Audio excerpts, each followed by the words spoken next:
got to stand up strong, face the truth about themselves, to understand what went wrong. I know we can find a way. I know we can find a way. I know we can find a way to stand up, stand up, stand up. In the rapper world today.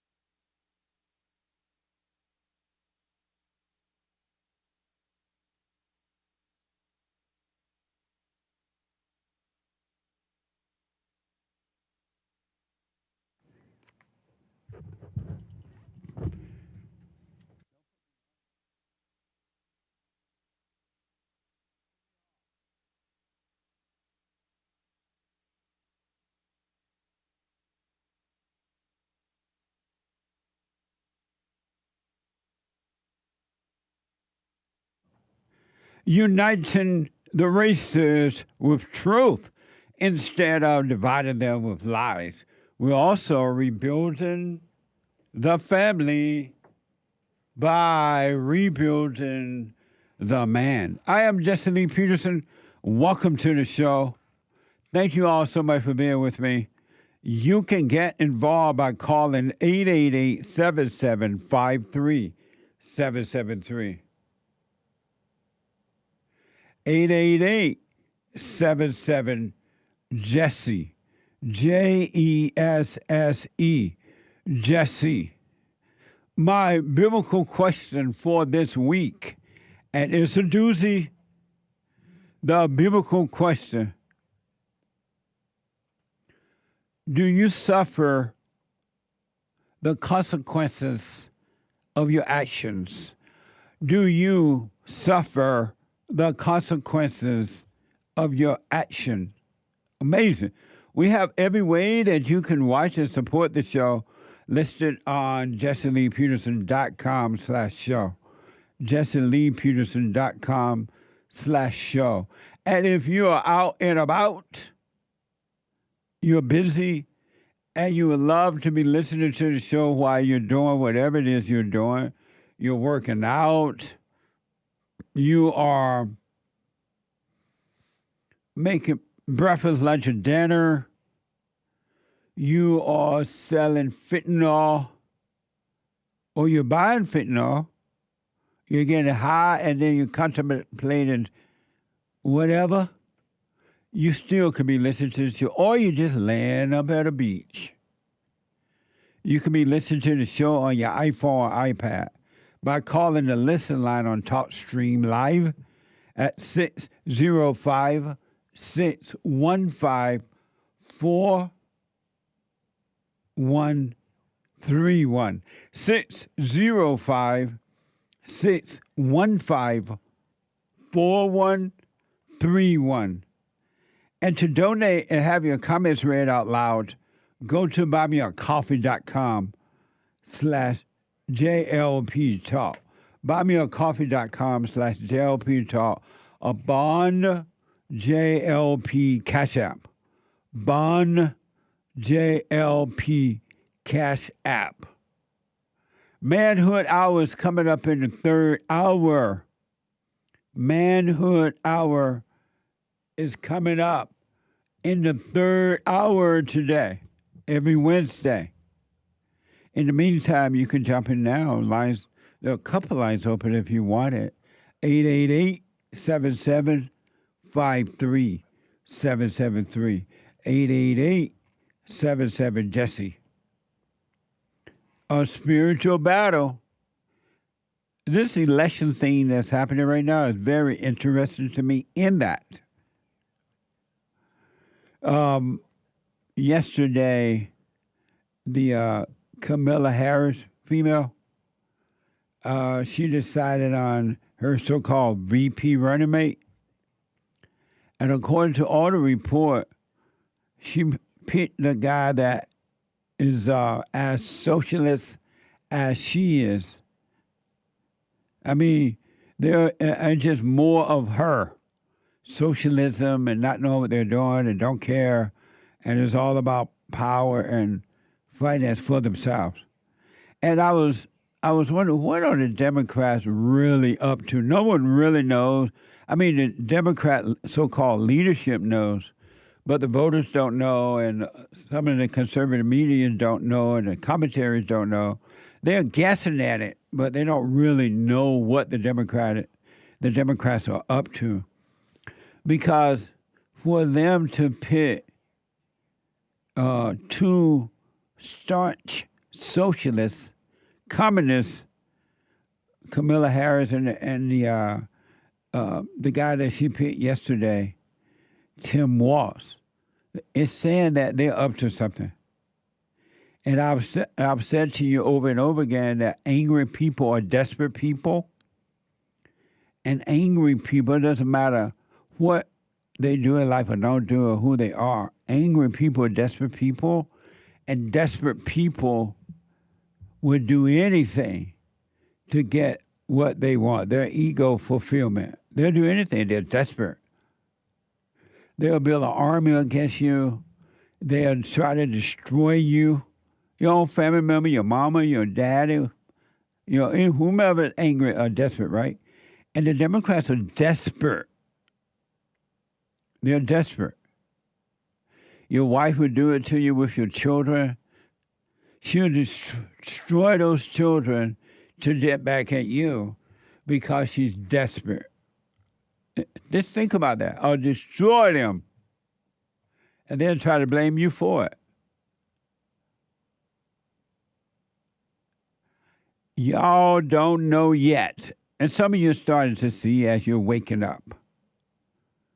You don't know the depths of anger, the evil depths of anger. That's why no one that has anger has peace. Nobody. I interviewed for the Fallen State yesterday, a brand new episode. I interviewed a husband and a wife, professional people, nice people too, by the way, if I can say that.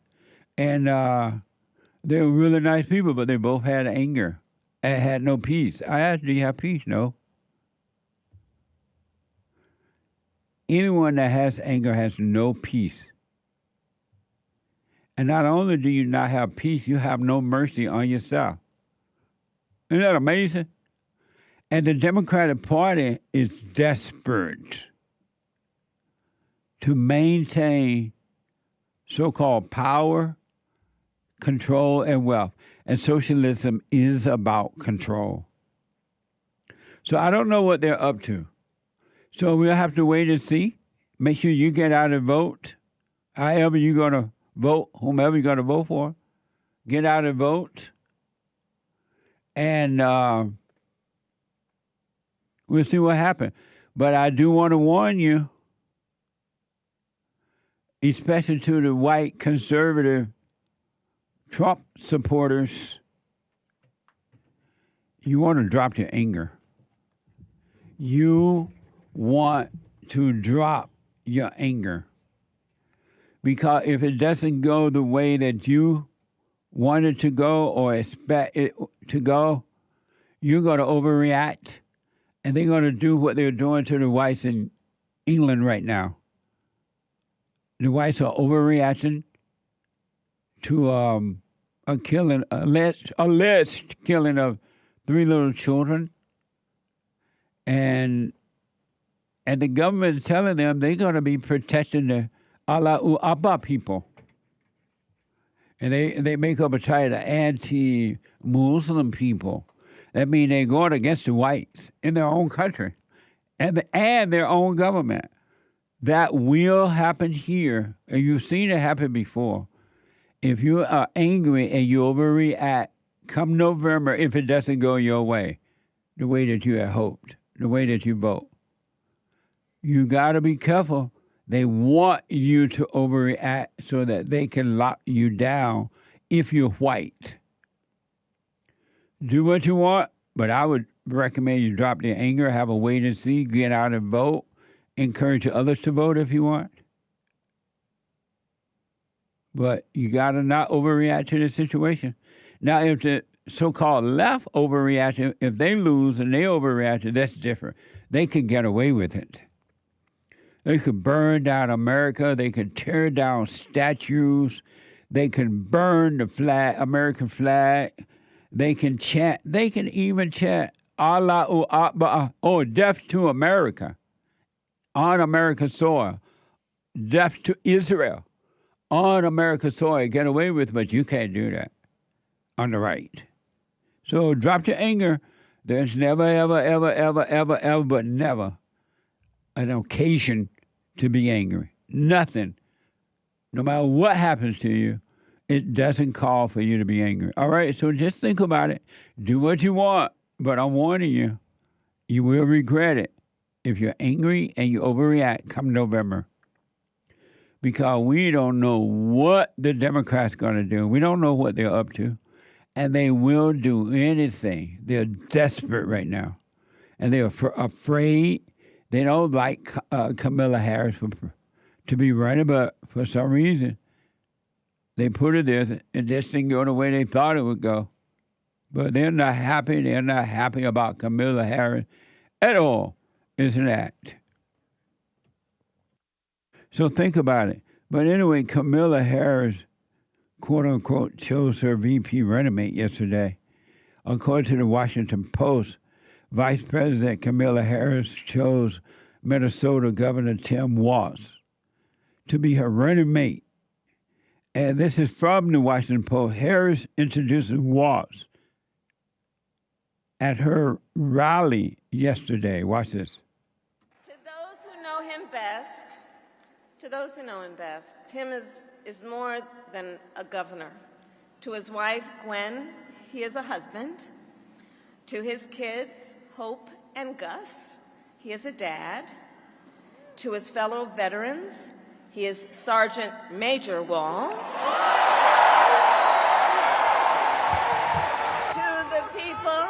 To the people of southern Minnesota, for 12 years, he was congressman.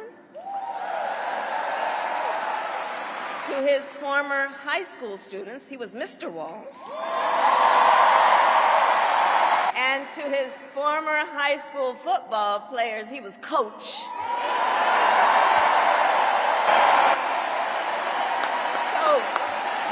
Coach. And in 91 days,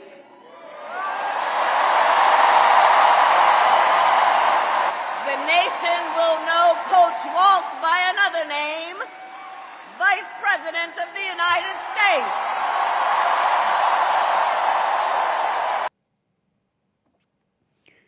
And to American people, he's known as a socialist. He supported Black Lives Matter, according to all the reports. When they were burning and destroying and tearing down, he was in favor of it. He was okay with it. Let them get their rage out. They have a reason for it. Tearing down statues. So he's a socialist. And now you got two hardcore socialists running for president in America, wide open, running. Now the Democrats have to, the so-called leadership, they're up to something about this.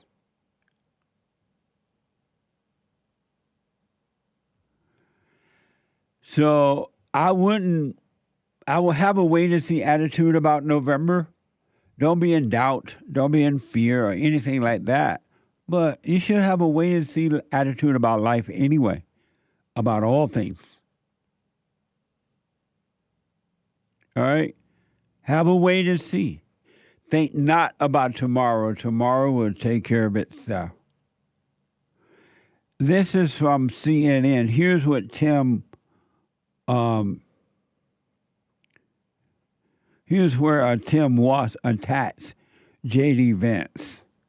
JD Vance literally wrote the foreword for the architect of the Project 2025 agenda.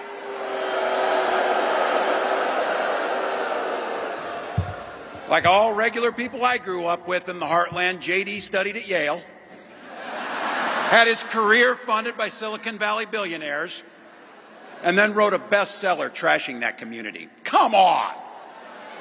That's not what middle America is. And I gotta tell you, I can't wait to debate the guy.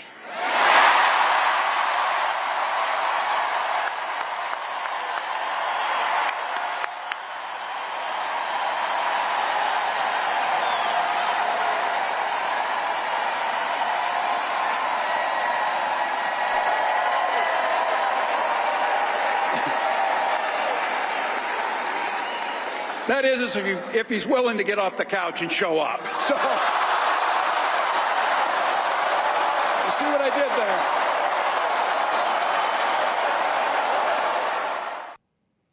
there? Amazing. So get ready. I don't know what that program he's talking about is.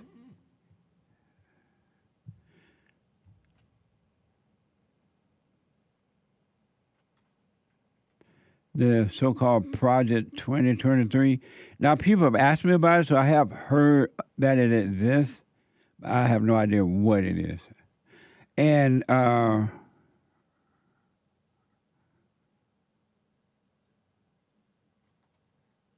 so, get ready. It's going to be a bumpy ride from here on in. It really is. And it is a fight for the soul of America. You got to think and decide for yourself.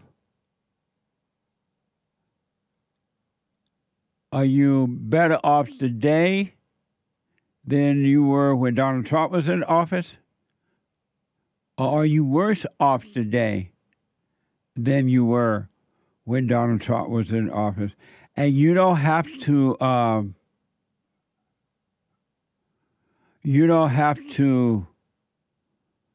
figure out how somebody else is going to vote or what they think or what the liberal media think. You know if you're better off today or not.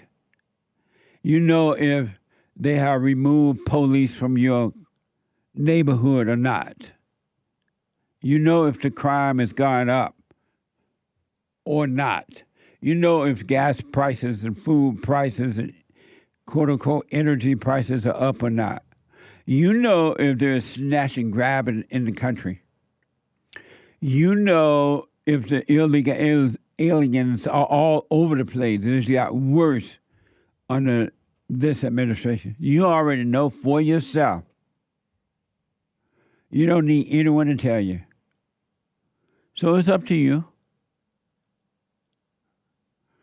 It is totally up to you. Do you want more misery? You want more hell from the Democratic Party? Nothing but destruction. Remember, they were sending out money to Ukraine. All our money over there, nothing for America. And the people are like, help, help, help. Use my tax dollars to stop the illegal aliens from coming in. That didn't happen. Not at all. It didn't happen. They got to send that money to Ukraine. And now, right in your face, they got a bunch of two liberal, socialist, communist people want to run our government even more so. So it's up to you, folks. November will be here before you know it. It will be here before you know it. So, and you're going to hear a lot of smack between now and November, believe me. And the liberal media, you can tell when they're lying. The Democrats and the liberal media lie. They all say exactly the same thing all the time.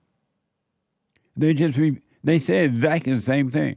You should just flip through the channels and they're all saying the same thing because they have the same script.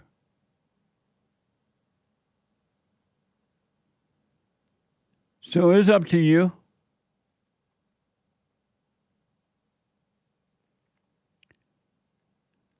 America is gone. It's over. It is over. And they give you a lot of emotional excitement, even though it's pretense. They're giving you a lot of emotional excitement with the so-called Democratic Party right now because they have nothing else to show you. They can't say, hey, we built the wall. We stopped the illegals from coming in. We brought back drilling, and the oil prices went down. We brought back drilling, and people went back to work full-time, not part-time, and part-time even with illegals. People went back to work, and now people can afford to buy a house. They can't tell you any of that. We brought the police back. We stopped the snatching and grabbing. We put the criminal back in jail and brought back bail bond. They can't tell you any of those things. So all they can do is give you a phony excitement and then attack Donald Trump personally. That's all they can do. They can't say what they've done the last 4 years at all. Because they tell you what they've done, they know you won't vote for them.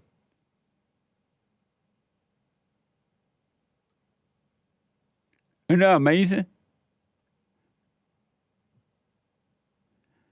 And the same thing is happening in Europe. And the same thing has happened to Mommy Africa with the white people. And the same thing is happening here. In a Judeo-Christian country, who would have thought? Who would have thought that that could happen in America? But it's happening in the white world. They're destroying whiteness because in their mind, whiteness is good. And rather than understanding and learning from them, they want to destroy them. That's how some whites are with the Jews.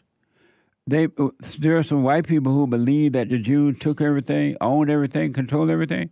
And instead of trying to learn from them if that's true or not, and I'm not saying it's true or not, but if it is, they're not trying to learn from them. They're trying to do to the Jews what the blacks are trying to do to the whites.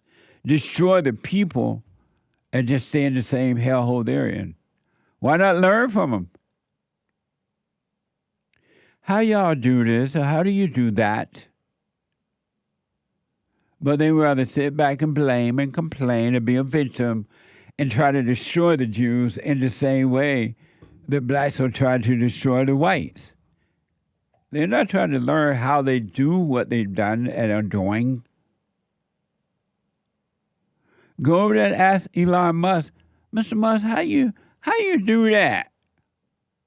How you build something that goes to out into outer space? How do you build these cars? They don't say, well, how do you do it? They like, oh, you're white supremacy. You own everything. You are keeping me from making it in life, they say. That's the same thing the whites are doing with the Jews. Exact same thing, no different. Complaining people are all the same. They have no life. They're unhappy. They have anger. They're insecure. It's a big old world. It's a really big world. And in this world, there's nothing to stop you but you. But you. Whatever stopping you is. Because you can do whatever you want to do. It's you. Do your thing. If you want to own as much as the Jews, go out and do it. If you want to own as much as the whites, go out and do it. That's all you got to do. I wouldn't compare myself to either group anyway, and I know people do compare, but I wouldn't compare myself. That way you don't feel there's nothing to lose or nothing to gain because you're not comparing yourself. You're just living your life. and your life is enough. I haven't seen this. I want to play this really fast before we go to break. And when I come back from the break, I will take your calls. So my producer, Derek, told me about it, but I haven't seen the video yet. And I want to know, is this how you promote the order of God? The order of God. So I want to know your thoughts on this. And you can go over to X, JLP Talk on X, or Instagram, Jesse Lee Peters on Instagram, but give me your views, your feedback on it. Is this how you promote God? Watch this from TikTok.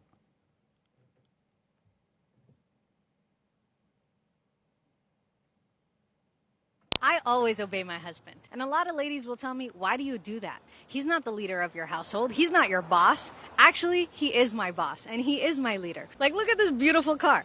You think this is a Rolls Royce? No, ladies. This is obedience. When I obey my husband, everything always works out. I always obey my husband. I do because he's the leader of my household, and you should obey your husband too.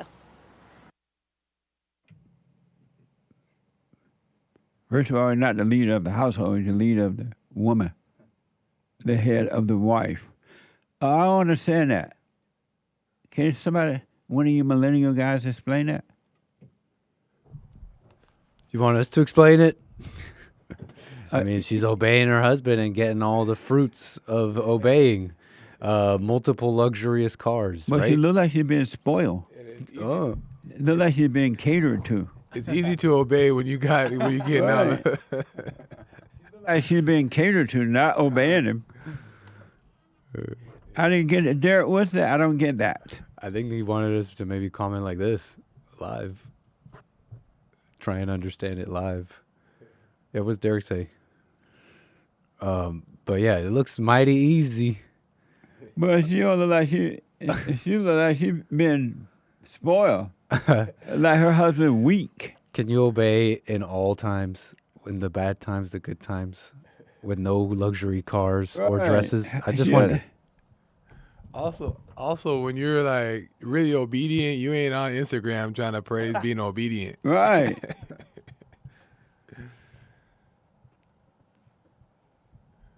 I'm taking away her Instagram. Oh, Derek is I'm telling deleting me her in my ears, he wanted to know if that's how you promote being obedient. That woman is faking. That is not obedience. That's like he's spoiling me, so I'm doing what he want me to do right now.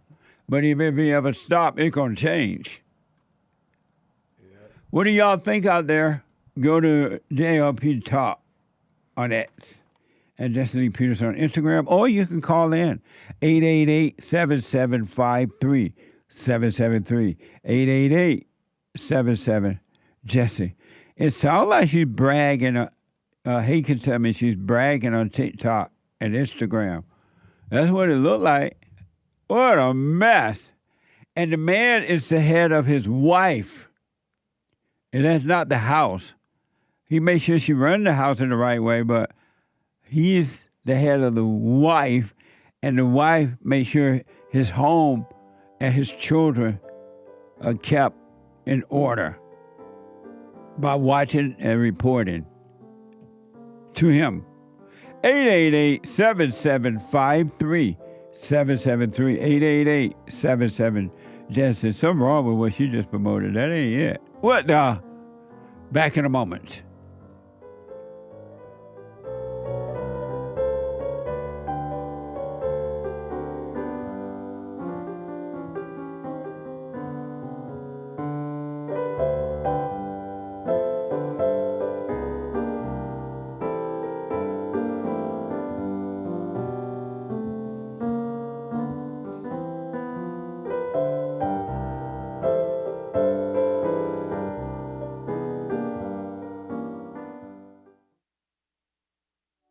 listen, before I ask my question, I want to thank you so much. The silent prayer. You know, I'm 50 years old. At home, we have a 16-year-old, 14-year-old, and a 10-year-old. And I got to tell you, introducing the silent prayer to my family, instead of just sitting down and saying the same old prayer over and over again before we eat our meal, to just be silent, bringing all thoughts into captivity. Brother, that has been such a huge, huge blessing in our lives. I just want to encourage anyone to try that out. It's amazing to look around after we've done our silent prayer before we eat, to see the excitement in my kids' faces, like, oh yeah, Dad, I had a bunch today. Or the other one will be like, yeah, you know, I had a couple things that I've been thinking about. It really takes root, Jesse, and so I want to thank you so much, and ever since then, it's been absolutely amazing. So thank you so much. You're welcome, Tony. Stay with it, stay with it, stay with it. You're going to know God and his love. It's going to be amazing, man.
Eight 773 773 888-77 Jesse. Nick, take me off of me. I need to take one quick break.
Okay, welcome back, folks. Welcome back. 888-7753-773. 888-77. Jesse. Don't forget to check out our brand new network. We have our own network now. Isn't that amazing? So check out Punchy.tv. Punchy.tv. and like and follow, subscribe. As a matter of fact, subscribe, follow, ring the bell, and do all that anyway. All right? And I do appreciate it. Happy Men's History Month, by the way. August is Men's History Month. Happy Men's History Month. We have amazing T-shirts and things like that on rebuildingtheman.com/store. At rebuildingtheman.com/store. So go there and check out your Men's History Month stuff and other mugs and T-shirts and the hoodies and the tote bags and everything else. And the books. My books are amazing. They are amazing. First book is From Rage to Responsibility. From Rage to Responsibility. And the second book is Scam, I forgot what it was. How the black leadership exploits Black America. How the black leadership exploits Black America. And then the 7 guaranteed steps to spiritual, family, and financial success guide. It's just a little small pocket guide. You can carry it around in your pocket, in your purse, ladies, or whatever. And it's just 7 steps. And if you do them, you're going to be fine. But if you don't, they can't help you. You got to be doers. All right? And last but not least, the antidote, healing America from the poison of hate, blame, and victimhood. Healing America from the poison of hate, blame, and victimhood. Go to rebuildingtheman.com/store, rebuildingtheman.com/store, or call 800-411-BOND, 800-411-2663, and I will sign the books for whomever you like for it to be signed to. All right? Thank you all in advance. I do appreciate it. Let me go to Alaska and talk to Pete out of Alaska. Pete, welcome to the show. You're on the air. Thanks, Jesse. How are you this morning? All is well, Pete. Nice. So, quick comment on that gal with the cars. I didn't see the footage, but I heard her, and she sounded a little condescending, if you asked me. Just her tonality. It definitely wasn't proof of obeying her husband, that's for sure. It wasn't that. Yeah. No, more mocking him, probably. But anyway, a quick comment on this Project 2025. Yeah. I guess it's like a 1,000-page document, so I'm sure there's more meat to it than what I'm fixing to give you, but it says the Project 2025 document sets out 4 main policy aims: restore the family as the centerpiece of American life, dismantle the administrative state, defend the nation's sovereignty and borders, and secure God-given individual rights to live freely. Who came up with Project 2025? Heritage Foundation. The last name of the gentleman is Dans. I don't remember the first name, but Dams? Dans. D-A-N-S. Oh, okay. And but it was presented by, I guess, sound like conservatives, right? Yeah, I believe so. Yeah. Paul Dam, yeah. Yeah, and that's why it's so evil, you know. So that's why the liberals and the Democrats don't like it, because it's about freedom and rebuilding the family and all the good things. Yeah, here on a local level, they got some competitive people running for some positions, and the leftists are kind of saying, this person or that person running. They want to stop abortions, and they're saying it like it's a bad thing to do. And it seems like they're giving them good campaign advertisements. So Hake is telling me that it's to promote conservative policies to restore the U.S. federal government and consolidate executive power if Trump wins. And right now, the executive branch is pro-establishment, which is for Democrats and rhinos. So it must be something good, though, if the Democrats and the liberal media and the rhinos are against it. It has to be something good. So whatever it is, it's good. Well, I imagine that's what prevented Trump from really draining the swamp. You know, he pulled the plug and all the liquid fell out of it. Now we can see what's floating in the sewer, so to speak. But he didn't have enough executive power to push things properly. He had too much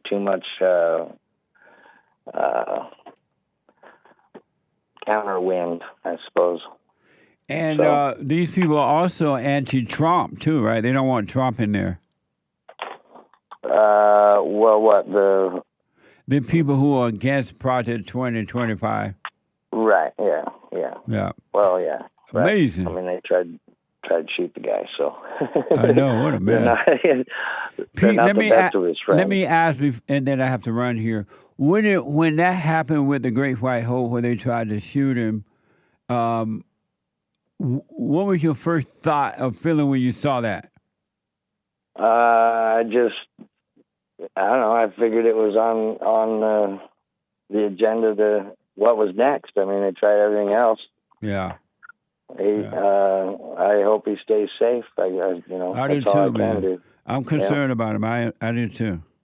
Mm-hmm. Amazing. But he ducks, dives, and dodges. So that's for sure. Well, you gentlemen have a great day. Thank you, Pete. I appreciate it. Thanks for the update on the 2025 project. Yeah, best I got. Have a good one. All right now. 888-7753-773. I should have known that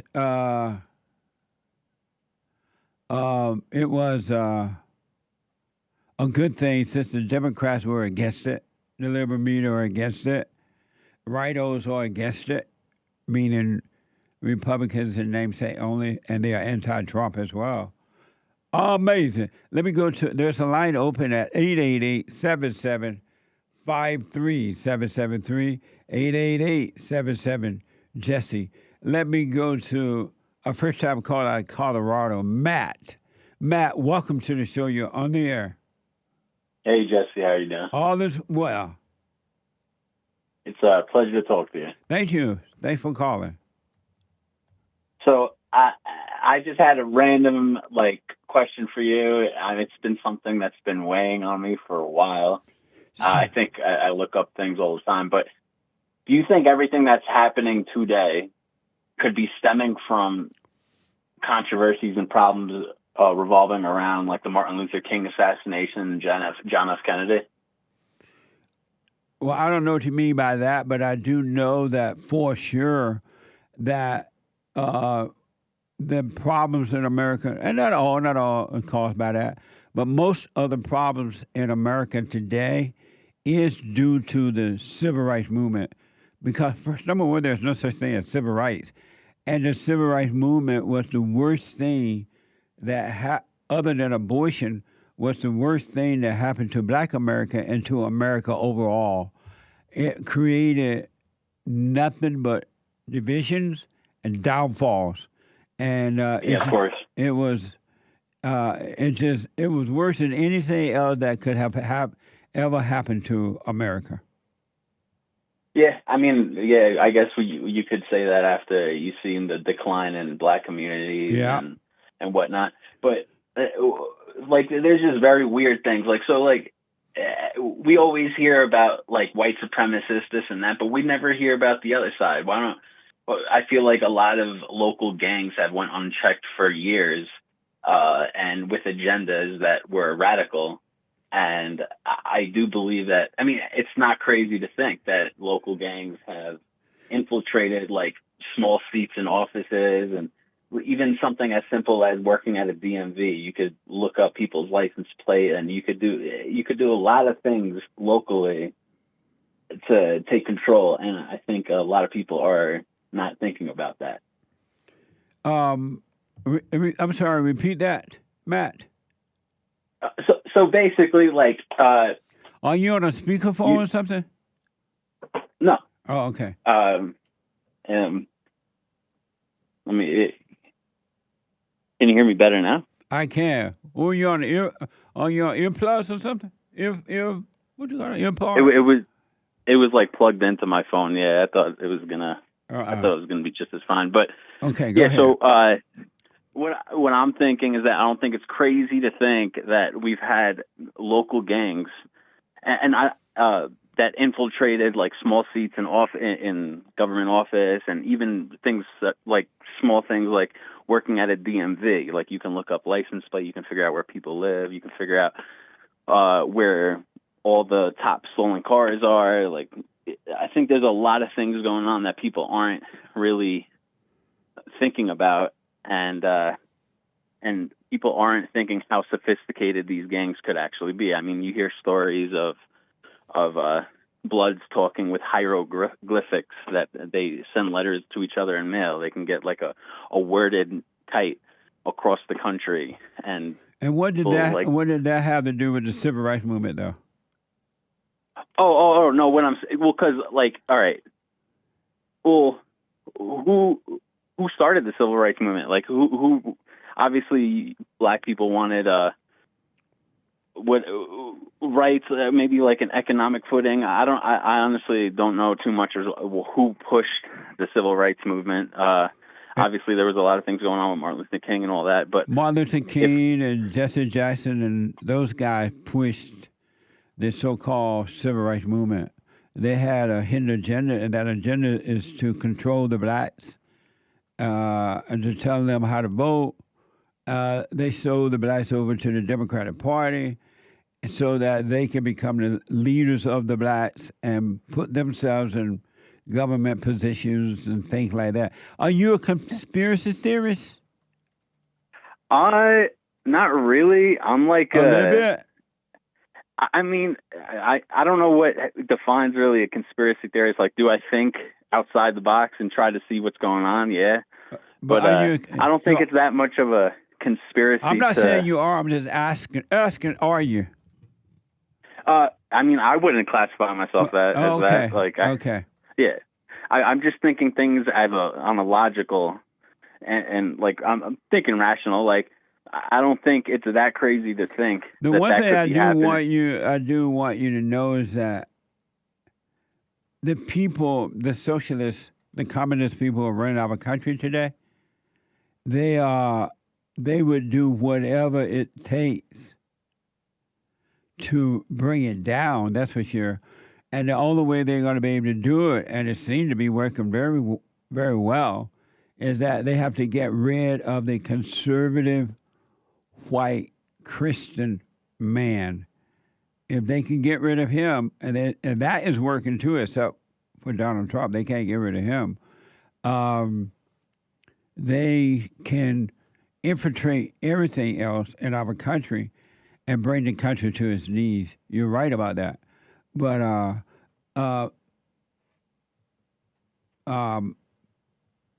that's what this is all about. It's about taking control over the people in America.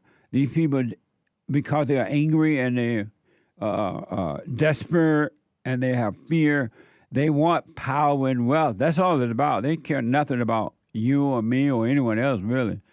It's all about controlling the people for power. Donald Trump is about making the people free. And that's the last thing that the media and others want. They don't want the American people to be free. Yeah, I mean, that seems like what's going on right now. So yeah, I definitely agree. Thank you, Matt. I appreciate it. Thank you so much. Have a good one, Jesse. You too, buddy. 888-7753-773. First time call out of Florida. Jose. Out of Florida. Jose, welcome to the show. You're on the air. Yes. Hi, Jesse. Hey, Jose. It's an honor to speak with you, sir. I've been you. a fan and listener and watcher on YouTube for years, and first time I'm calling. And so appreciate your time and everything you do for our country. Right on. Yeah, I had three main things, not so much questions, but just three main things I wanted to speak to you about. The first one on my list is that it doesn't have to do with conspiracy theories or anything of the sort. When it's proven and all the information is out there on the internet, on YouTube, Rumble, whatever platform, all the evidence is there. What I see, I don't see Democrats. I see just pure, full-blown communists. And like you say, the proof's in the pudding. This guy that was just picked, Kamala didn't pick this guy. Kamala didn't pick herself. Somebody is making these moves. These people are complete communists. There's no such thing as liberal anymore. You can't be if you're a Democrat and you can't see that the party chose these people for you, and you're still thinking that you belong to a party which has democracy in it, that are called the Democrats, right? So you would think that they would be pushing some sort of democracy, but all the proof is out there. You can see that you're being lied to. Your vote is not counting anything. They're just putting away one candidate, putting in another. This is just pure Marxist playbook, Chinese Communist Party style. So that's my first thing. I hope people, and I hope even the Republicans and the Great White Hope as well, he's been saying it more, but I don't think that the Republicans and conservatives that are supposed to be out there defending us conservatives, instead of calling, for example, this whole word woke, I can't stand that word anymore. That doesn't exist. It's just pure Marxism. Yeah. It's just pure Marxism. Is there a difference between communism and socialism? I think slightly. There are different steps. Karl Marx pointed, there's different types of Marxists. There's Marxists from Karl Marx. There's the Leninist. There's the Stalinist. There's different variations, different shades of the same color. Socialism is just a step into communism. So it's, if I have this correct, Marx was totally against capitalism. He wanted to move, by revolution, remove the capitalist system, replace it with a socialist system, which will then turn into communist state, control one party, one person controlling the whole society. So I think there is a difference, but more so in steps, different degrees. Amazing. Amazing. Sorry, I don't want to take up your time. I do have two more points to make. Real fast. Yes. So in the past, I've heard you talk about how these people move from their crap hole countries and places. They come here to the United States and they bring that garbage with them. Right. Instead of staying home and fixing the problems where they belong. Yes. So, yes. So I was actually born in Puerto Rico. Puerto Rico is basically a Jose, colony can you hold for me? Sure. Yeah, let me take a quick break. 888-7753-773. We're going to take a quick break. 2 more hours to go. When I come back, we're going to move the calls and super chats. Hake is coming in with the hate news, not the fake news. I'll be back in a moment. Books that are amazing. Highly recommend you get them. 7 guaranteed steps to spiritual, family, and financial success guide. Even if you're not starting a business, but you have a job or you're on welfare, it can help you if you do. Be doers of the word, all right? From rage to responsibility. From rage. That's what I write about in the first chapter, especially how I overcame scam. How the black leadership exploits black Americans. They're using them, and blacks are too willing to be used. And then my last book, The Antidote, Healing America from the Poison of Hate, Blame, and Victimhood. They are all amazing books, and they are helpful. Go to rebuildingtheman.com if you want an autographed copy, or call 800-411-2663.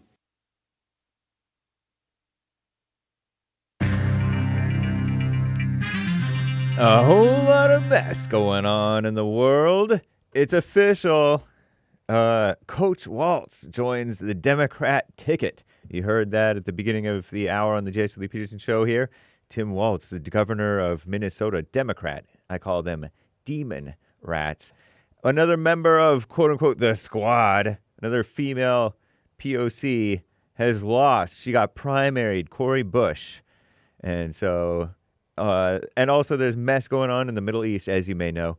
I'll tell you about that in Hake News, Not Fake News. This is the end of hour 1 already of Wednesday, the Jason Lee Peterson Show, August 7th, AD 2024. There is one line open. You can call in right now during Hake News, Not Fake News, and JLP will be right back to your calls. Hang tight, people. And we'll also get to your super chats. You can super chat buymeacoffee.com/JLP Talk. The far-left female-run outlet The Skim reports, after just a couple of weeks of searching, so-called Vice President cackling Kamala Harris chose Governor Tim Walz, a demon rat from Minnesota, as her running mate. A quick glance at the 60-year-old's resume reveals he's a former teacher and football coach. The scum of the earth. No, I'm kidding around. Former Congress male, because he's not a man. He's a Democrat. Are Democrats men? I don't think so. But he looks like one, and he sounds like one, until you hear what he's saying. And he's also an Army National Guard veteran. A look at the memes will show you he is an avid hunter, enjoys state fairs. He's a Taylor Swift Swiftie. He's a fanboy of Taylor Swift, even though he's old. And he's a member of the, is it Beehive? Beyonce? Beehive, B-E-Y. Or is it Bayhive? He likes Beyonce. That's Jay-Z's wife. As Minnesota governor, Tim Walz signed legislation that codified abortion. He's pro-abortion. He said you get to have your abortion, ladies. He also expanded medical and paid family leave. It is not about family. He increased protections for so-called gender-affirming health care, which is a euphemism for gender non-affirming, because it's not the real gender. And also he required universal background checks for gun purchases. He used to be pretty good on the Second Amendment because, he had to work with people. But now he's no good on the Second Amendment. He's a sleaze. After their first rally together in Philadelphia, the city of brotherly love, yesterday, Pennsylvania, Kamala Harris called Tim Walz, quote, the kind of vice president America deserves. Wow. She knows how bad America is, that we deserve evil. Anyway, up next for the Harris-Walz ticket, a 7-state tour. Tim Walz could boost Harris's support in key Midwestern states, Michigan, Wisconsin, PA, Pennsylvania. They call it the Blue Wall states. He's expected to appeal to working-class people, a voting bloc that's tilted more to the right in recent years, thanks to our greatest president, Trump, who's a real guy. Tim Walz pretends like he's a real guy, but we'll see about that. Walz has been outspoken about the Republican Party, calling its members, quote-unquote, weird, which is not untrue. It's not untrue, but it's also pots and kettles, buddy. Pots and kettles. Pot calling the kettle black. He's also gone after their policies in so-called reproductive health care, meaning abortion, and education. Democrats widely praised Kamala Harris's vice president pick, but Trump's campaign described Tim Walz as dangerously liberal, which is accurate. With less than 90 days before Election Day, Tim Walz's time in the spotlight will put his background under scrutiny, And Cori Bush, Representative Cori Bush, she's the homeless single mother woman. I mean, she played homeless for a second. She lost against St. Louis County Prosecutor Wesley Bell in the Democrat primary for Missouri, their first district. Second loss for the so-called progressive squad, meaning communist, bunch of women in the House, in Congress, after Jamal Bowman. Oh, well, he's not a woman. Not exactly a woman. He's kind of. Democrat from New York, he got primaried too. You're not looking at the data. That guy. Back in June. So Cori Bush had a tough race. We wish her well. Now go back to being a mother. I'm James Hake. Now back to JLP. Hour 2.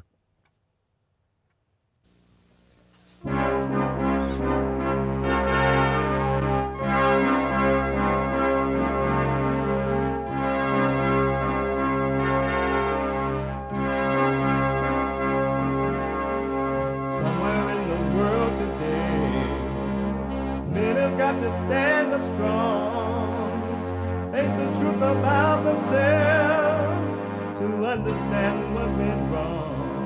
I know we can find a way. I know we can find a way. I know we can find a way to stand up, stand up, stand up.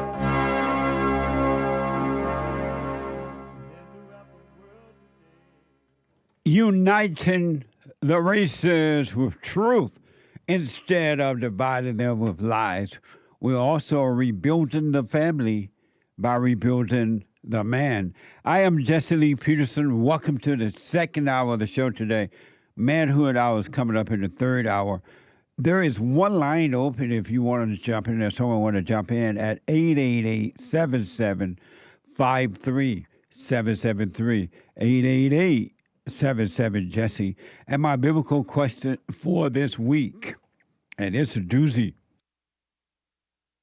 The biblical question: do you suffer the consequences of your actions? Do you suffer the consequences of your actions? And you can listen to the show on your iPhone or iPad if you're busy doing something else. You're not able to sit and watch it. I know you can podcast all the shows. You can always podcast, but you could be listening while you're doing whatever it is that you're doing. We are heard around the world by everybody and their mama. So you can be listening by calling the listen line at 605-615-4131. That's 605-615-4131. And to donate to have your comments read out loud, go to Buy Me a Coffee. BuyMeACoffee.com/JLP Talk. BuyMeACoffee.com/JLP Talk. A Bond JLP Cash App. Bond JLP Cash App. I want to go quickly back to Jose. I had to put him on hold there for a minute. And Jose out of Florida, first time calling. Thanks for holding. Yes, not a problem, Jesse. Thanks so much. I'll be as quick as possible here. Okay. Yes. So, I left off basically how you, in the past, have commented on people coming from crap hole places, coming to the United States, trying to mess it up. Asshole countries. Yes. Okay. I didn't know if I could cuss. Well, you said asshole. You're not saying the word. Gotcha. So I fully agree with that because they shouldn't bring that mess here. They need to stay where they're at, rebuild where they came from to make that place to be alpha and make that place better. So I've actually put that into action. I was born in Puerto Rico, and my parents moved us here in the late 80s. I grew up here. I'm in my mid-40s now. Now my grandparents have passed recently, and my dad and my aunt have inherited the property in Puerto Rico. I'm in the process of buying it, refixing it, and I'm trying to make it. I want to convert it into the house is near a university, so I want to make it a business. And are you going to live there? It into like a dorm. Not full time. I'm here in Florida, but basically I'm going to be like a landlord for student housing. Because the house is near a university. So I'm trying to put everything that you talk about daily into practice. Right on. I've been to Puerto Rico before, and it's really, really nice, at least some parts of it. Yes. It's amazing how they want, it can be like a totally beautiful place.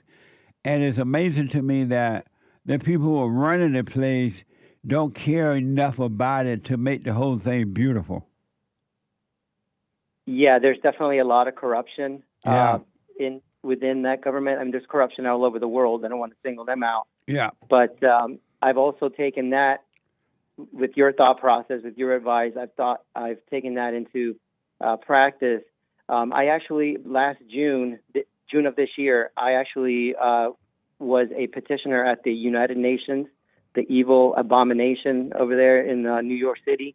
I actually belong to a movement. We're called the Reunification Movement. We're trying to raise awareness for the reunification of Puerto Rico with Spain. The current situation is not working under the current political climate as a U.S. colony. But if the people don't change, no matter if there's from Spain or the United States or anywhere else, it's not going to make a difference if you reunite it with that. It's the people, and today the people are just kind of about self. They have no love. They don't really care about anyone or anything. They don't care about the family. They don't care about their own children. It's all about self. And that's why things are not working. We get the government, and then the government is just about self.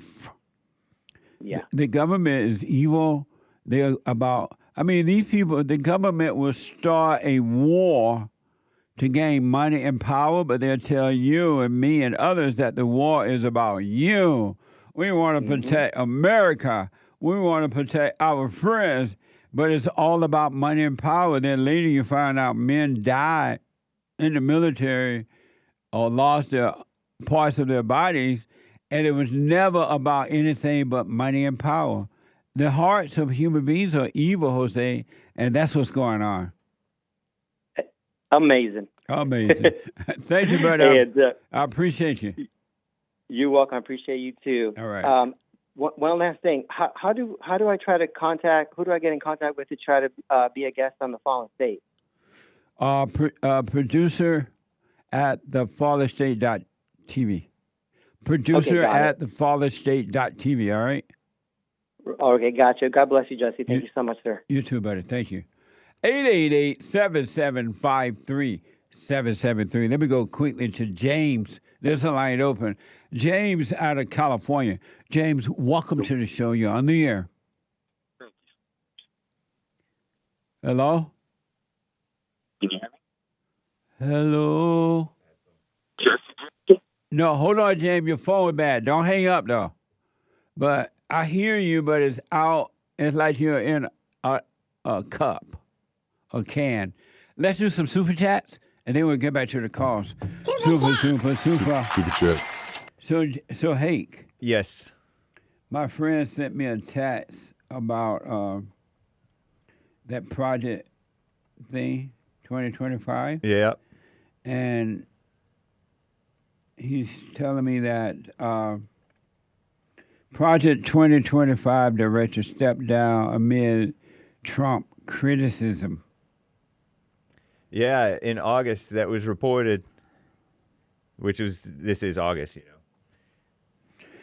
He said, I think the director gave indication that Trump was part of Project 25, but Trump has no part in it. Yeah.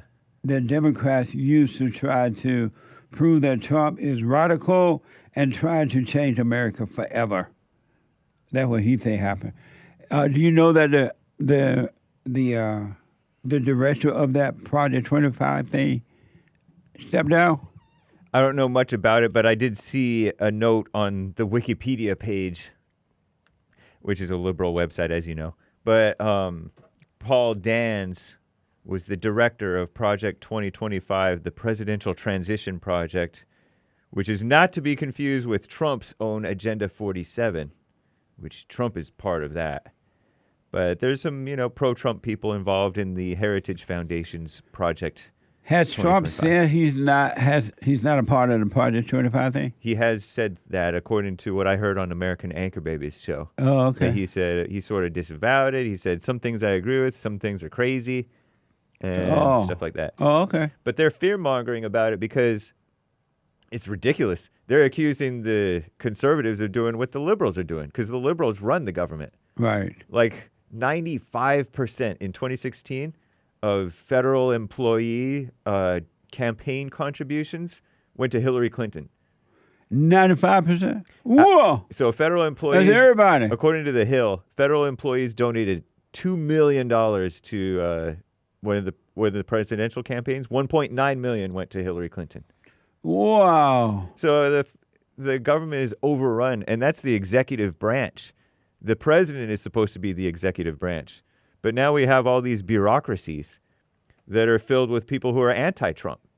So they're just trying to restore some balance. But they're trying to say, oh, they're going to be ruling. This is anti-democracy. But what they have is anti-democracy. What is democracy? The people ruling. I don't like the word. I used the word just now, but I don't like it because the people, it's also like majority rule, mob rule. Oh. And the majority is always wrong, you know? So democracy, when they say democracy, they were saying the people rule? Yeah. The people rule? The voters. Are in control? Yeah. The voters are anything but in control. I know. I can think of many words. In control is not one of them. I think one of the statements from Louis de Tocqueville, Alexis de Tocqueville, he was a French guy who traveled the country many years ago, 100 years ago or so. Right. He said that America will work until the elected officials will figure out they can bribe the people to vote out their own freedoms. Something like that. Well, that's working. Has happened. Man. Yep. I've never seen. I was looking at the people who we were playing the soundbite with Kamala Harris, so-called VC pit, and they had these people around them at the rally. Oh, yeah. I was looking at those people applauding and happy about socialism. Yeah. And so America has figured out that they can definitely vote out. These people take control of their votes. Uh-huh. What a mess. Super chat. All right. Over on Buy Me a... Thank you, friend. My friend. Yeah, thank you. BuyMeACoffee.com/JLP Talk. Someone says, hello, sir. Had a talk with a wife of 11 years. She can't stand you right now. She said in my fallen state we was walking together. Then all of a sudden I went right and she kept going straight and I left her behind. She said I left her, and for that reason, my question, was I supposed to bring her along or just start working on me? You can't bring her along. She got to want to come along, and then the truth will bring her along. You cannot say, but now you can point the way for her. Hey, this is what you do. You got to forgive. Keep your eyes on yourself.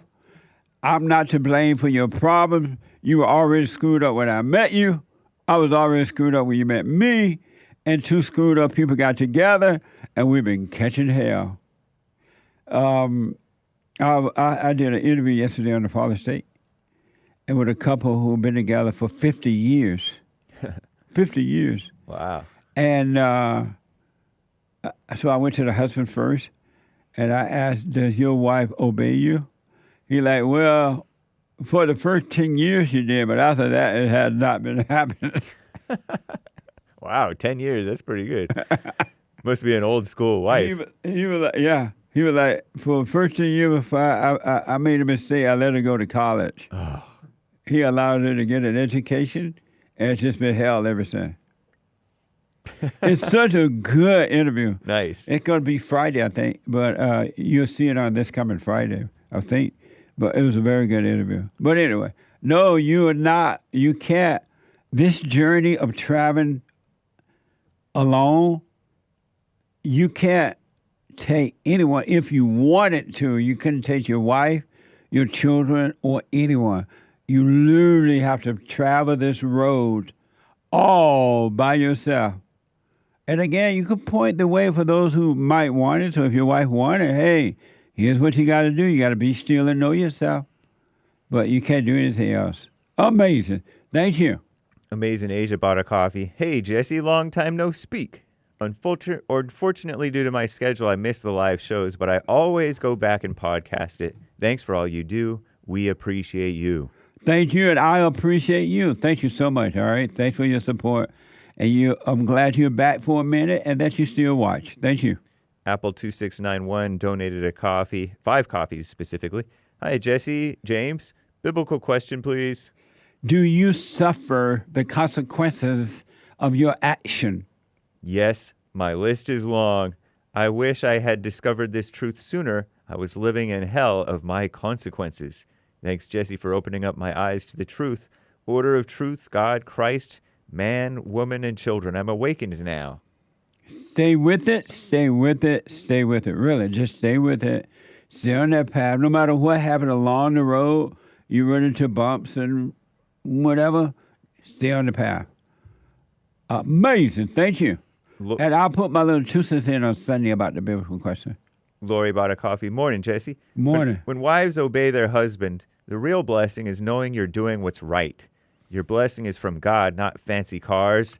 It's easier to obey my husband now, even when he's wrong about the situation, because he will see for himself the error of his ways if I don't interfere.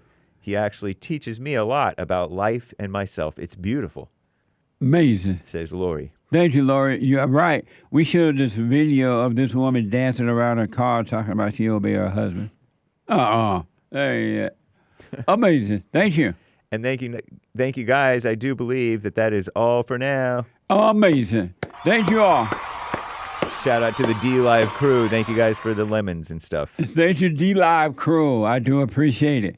Let me go quickly back to the phone. Thank you all so much, all right? I do appreciate it. Let me go back to James. Let's try James again out of California. James, let's try it again. Go ahead. Good morning. Can you hear me? It's still not the best. It's like you... Oh, man.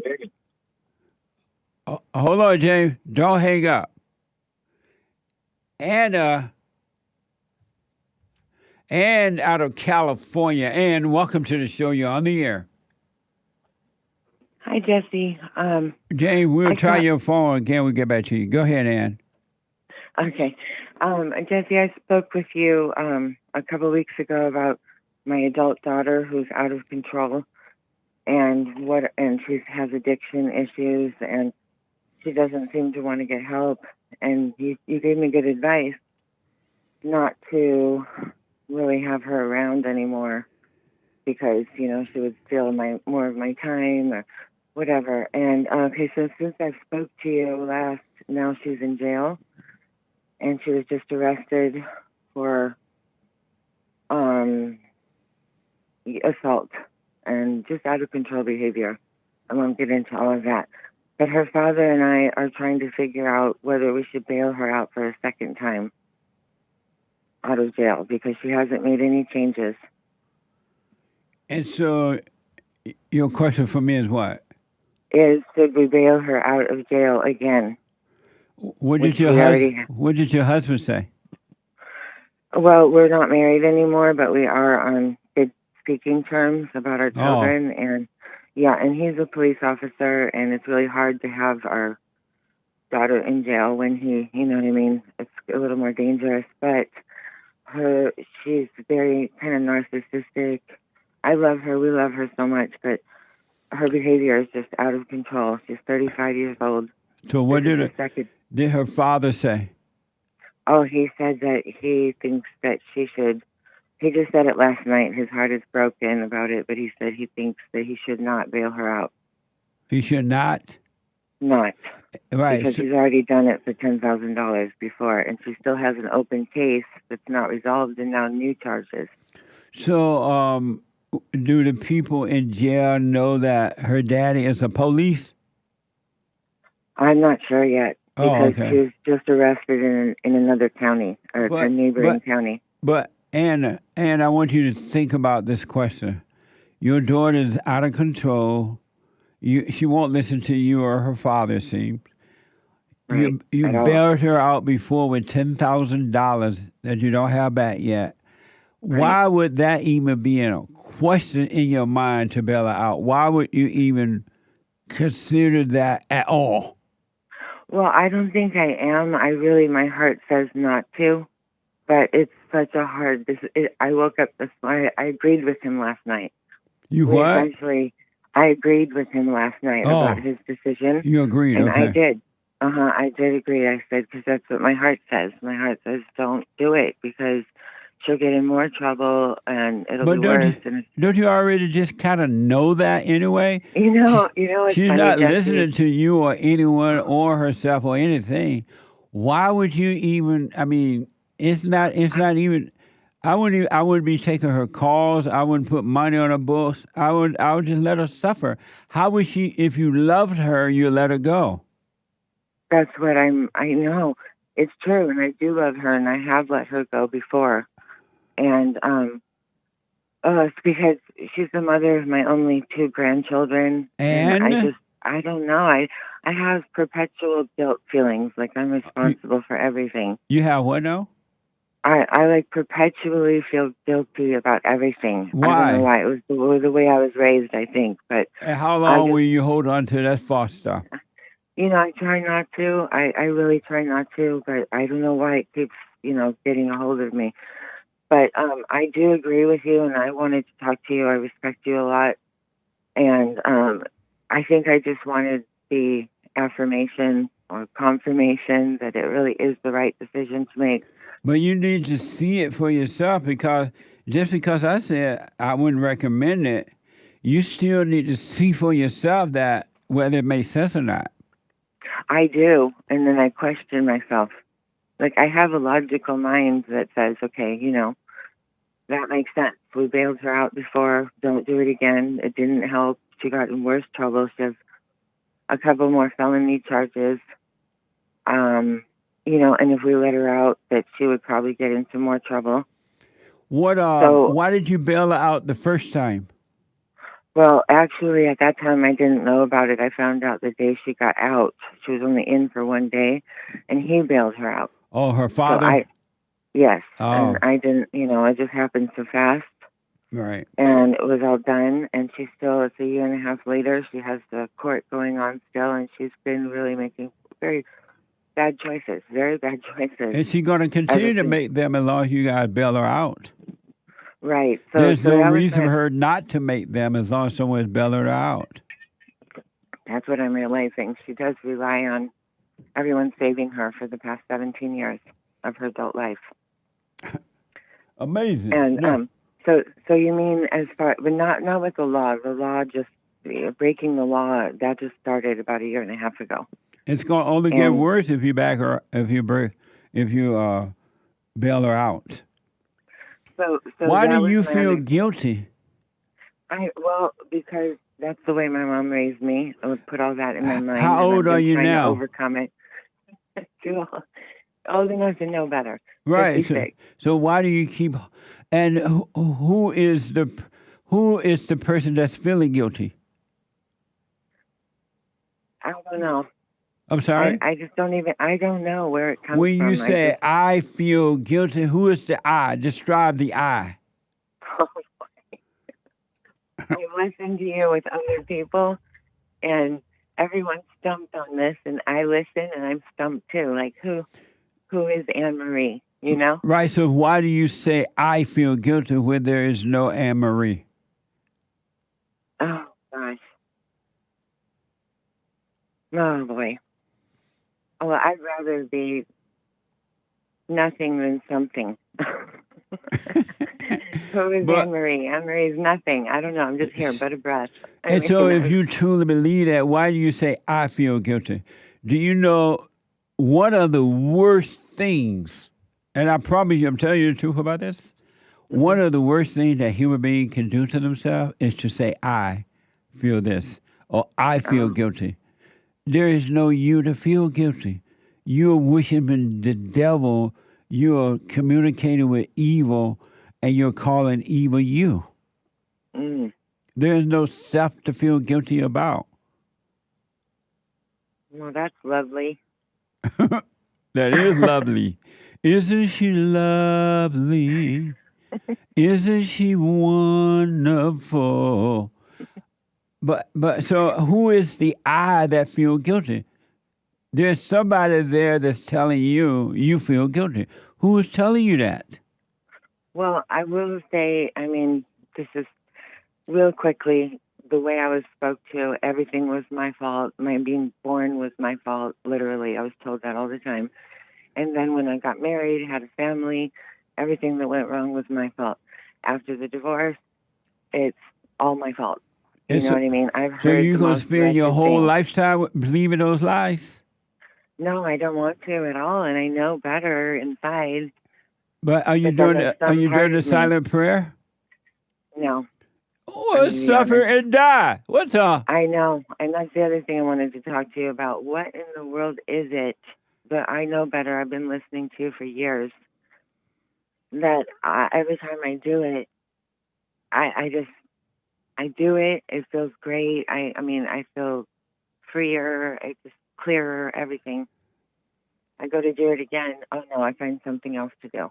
Distraction. And because you love your hell, you love evil, and you keep letting evil take you away from the present, which is of God, right here, right now. You still love the evil. Which is so hard to hear. That's so hard to hear. Why? Because I don't want to love evil. Well, then you don't have to love evil. Just don't give in to it. Let it pass, and you'll be fine. Do the silent prayer, stay present, and you'll be fine. I have been trying to, when I do attempt to do it, I just appreciate that feeling of being in the present. It's such a wonderful feeling. It's really amazing. Yeah. But then stay with it. Don't give in to evil. And if you find yourself giving in, just come back to present. I think there's something inside of me that feels like I'm not worth that peace, to have peace. I'm not meant to have that peace. And who is not worth it?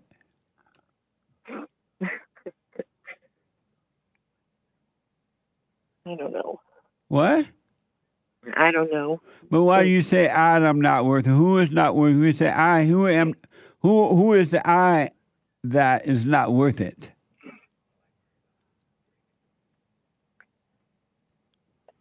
Yeah, that answer. I'm trying to understand what you're saying with other people and myself. That there is no you to feel guilty. I mean, I understand. It seems like it makes sense, but I don't know how to implement it. I told you how to implement it. I told you to do the silent prayer and stay present, and the truth will take care of it. That's how you implement it. The truth will handle it for you. The truth, the love, the light, God will handle it for you. He tell you to bring all that unto him. Your living sacrifice. Give it to him. But you won't do it, and it's insane. It is insane. It's absolutely insane, all of it. Well, I appreciate your time, and you don't think that I should, or that we should put money on her books for commissary or talk to her or anything? I mean, I know. Let me. Right. I can't tell you guys exactly what to do. That's a decision. Right. Only you can make it. But I would never do that. I would not put. When I, even family members or close friends, when they go to jail, I tell them beforehand, when you go to jail, if you go to jail, I'm not putting money on the books. I'm not coming to see you. I'm not taking collect calls or anything. You're going to have to stay in jail until you find your way out. And I remember, I got that from growing up. My grandparents used to tell us all the time that if y'all go to jail, I ain't coming to see you. I ain't putting no money on the books. And I ain't taking no collect calls. You're going to rot in jail. And that kept me out of jail. Did it keep most people out of jail with that? At least in my family, it did. Yeah, bad. My family member. I don't know one person right now that I can remember that went to jail when I was growing up. Wow. Now they're going left and right. And my daughter, I never expected, none of us ever expected this to happen. Your daughter is doing what your daughter wants to do. She loves her misery, and she loves making you guys misery. Feel bad so y'all can bear her out so she can stay in her misery and keep you in misery. And do you know, Walz, the last time that she got arrested first? Hold on, and hold on. Go ahead. 888-775-3773. Quick break, back in a moment.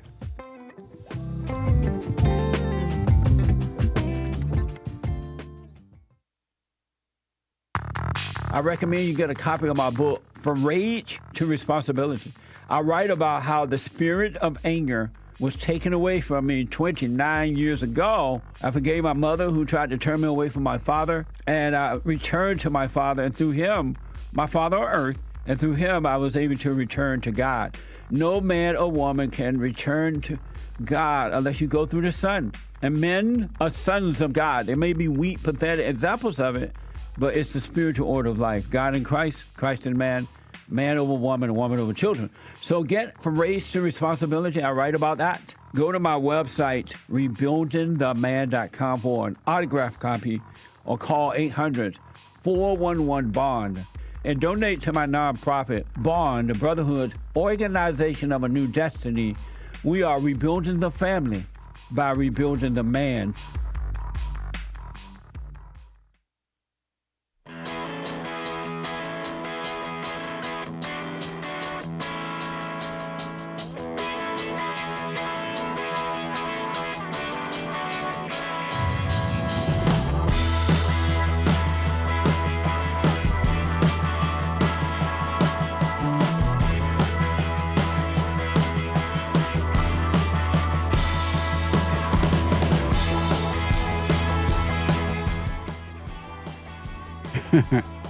Okay, welcome back. 888-775-3773. I do personal shout-outs for you. I do them all the time, too. It's amazing. And whatever the shout-out is, birthdays, weddings, anniversaries, congratulations, I will do them for you. Go to Cameo, CAMEO.com/Jesse Lee Peterson, CAMEO.com/Jesse Lee Peterson. All right, and check out our merch, rebuildingtheman.com/store. The Hake Report is coming up at 9 a.m. The Hake, HAKE report.com. And then after the Hake Report, Joel Friday TV. He black. Joel Friday TV. He black. That doesn't look like Joel to me. It might be. Joel Friday TV at 11 a.m. Pacific time. And then after Joel Friday TV at 4 p.m. now, Monday through Friday, at 4 p.m., the American Anchor Baby. The American Anchor Baby. All right? At 4 p.m. If y'all haven't been listening these last few times, y'all crazy. Check it out. You will not be disappointed. The American Anchor Baby at 4 p.m. Let me go quick back to Annemarie. Annemarie, you have an American name. You should be proud. Thank you. I am. I am from Chicago. I was born in Chicago. So the last thing I was going to say, just mention, was that the first time that she was arrested, she's always been a little rebellious, but not this, not this out of control, of course.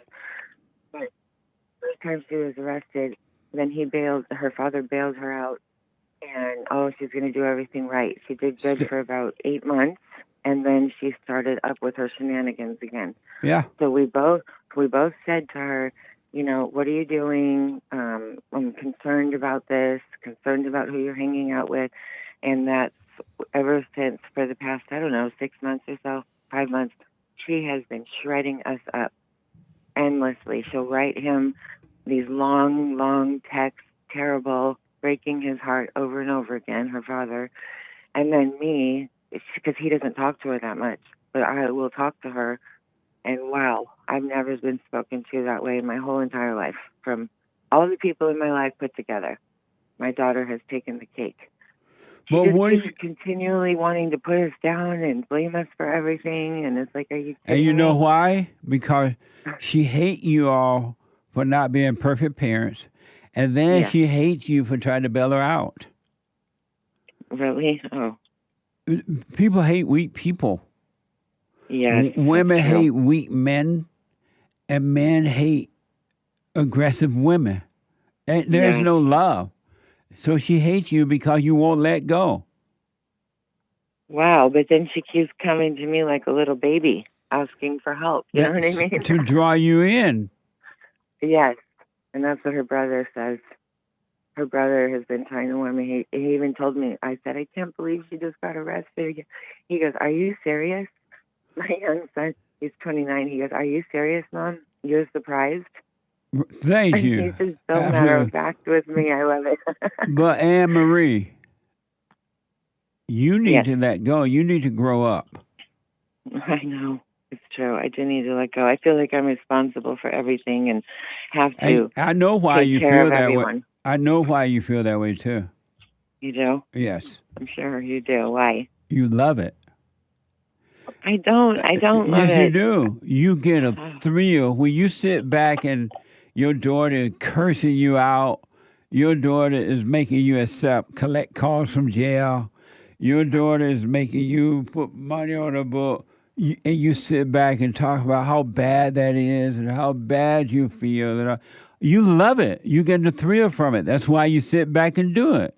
It gives you a thrill. Poor me. Terrible. I feel sorry for my daughter. It's my fault. It's me, oh Lord.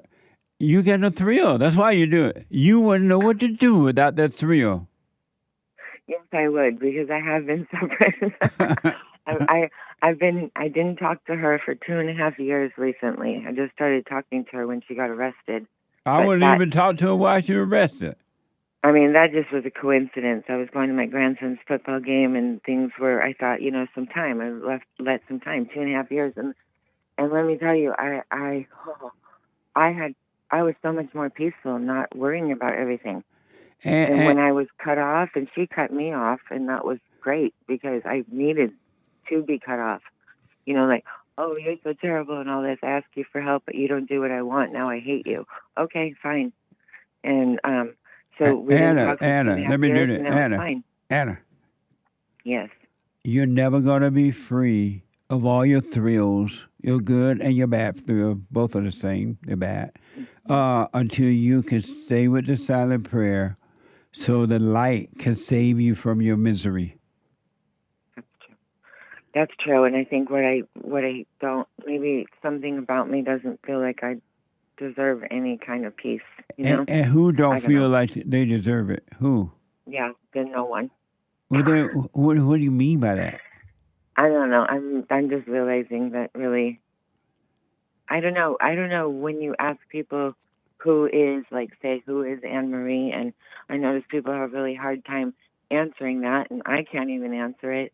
So does that mean that we're just nobody?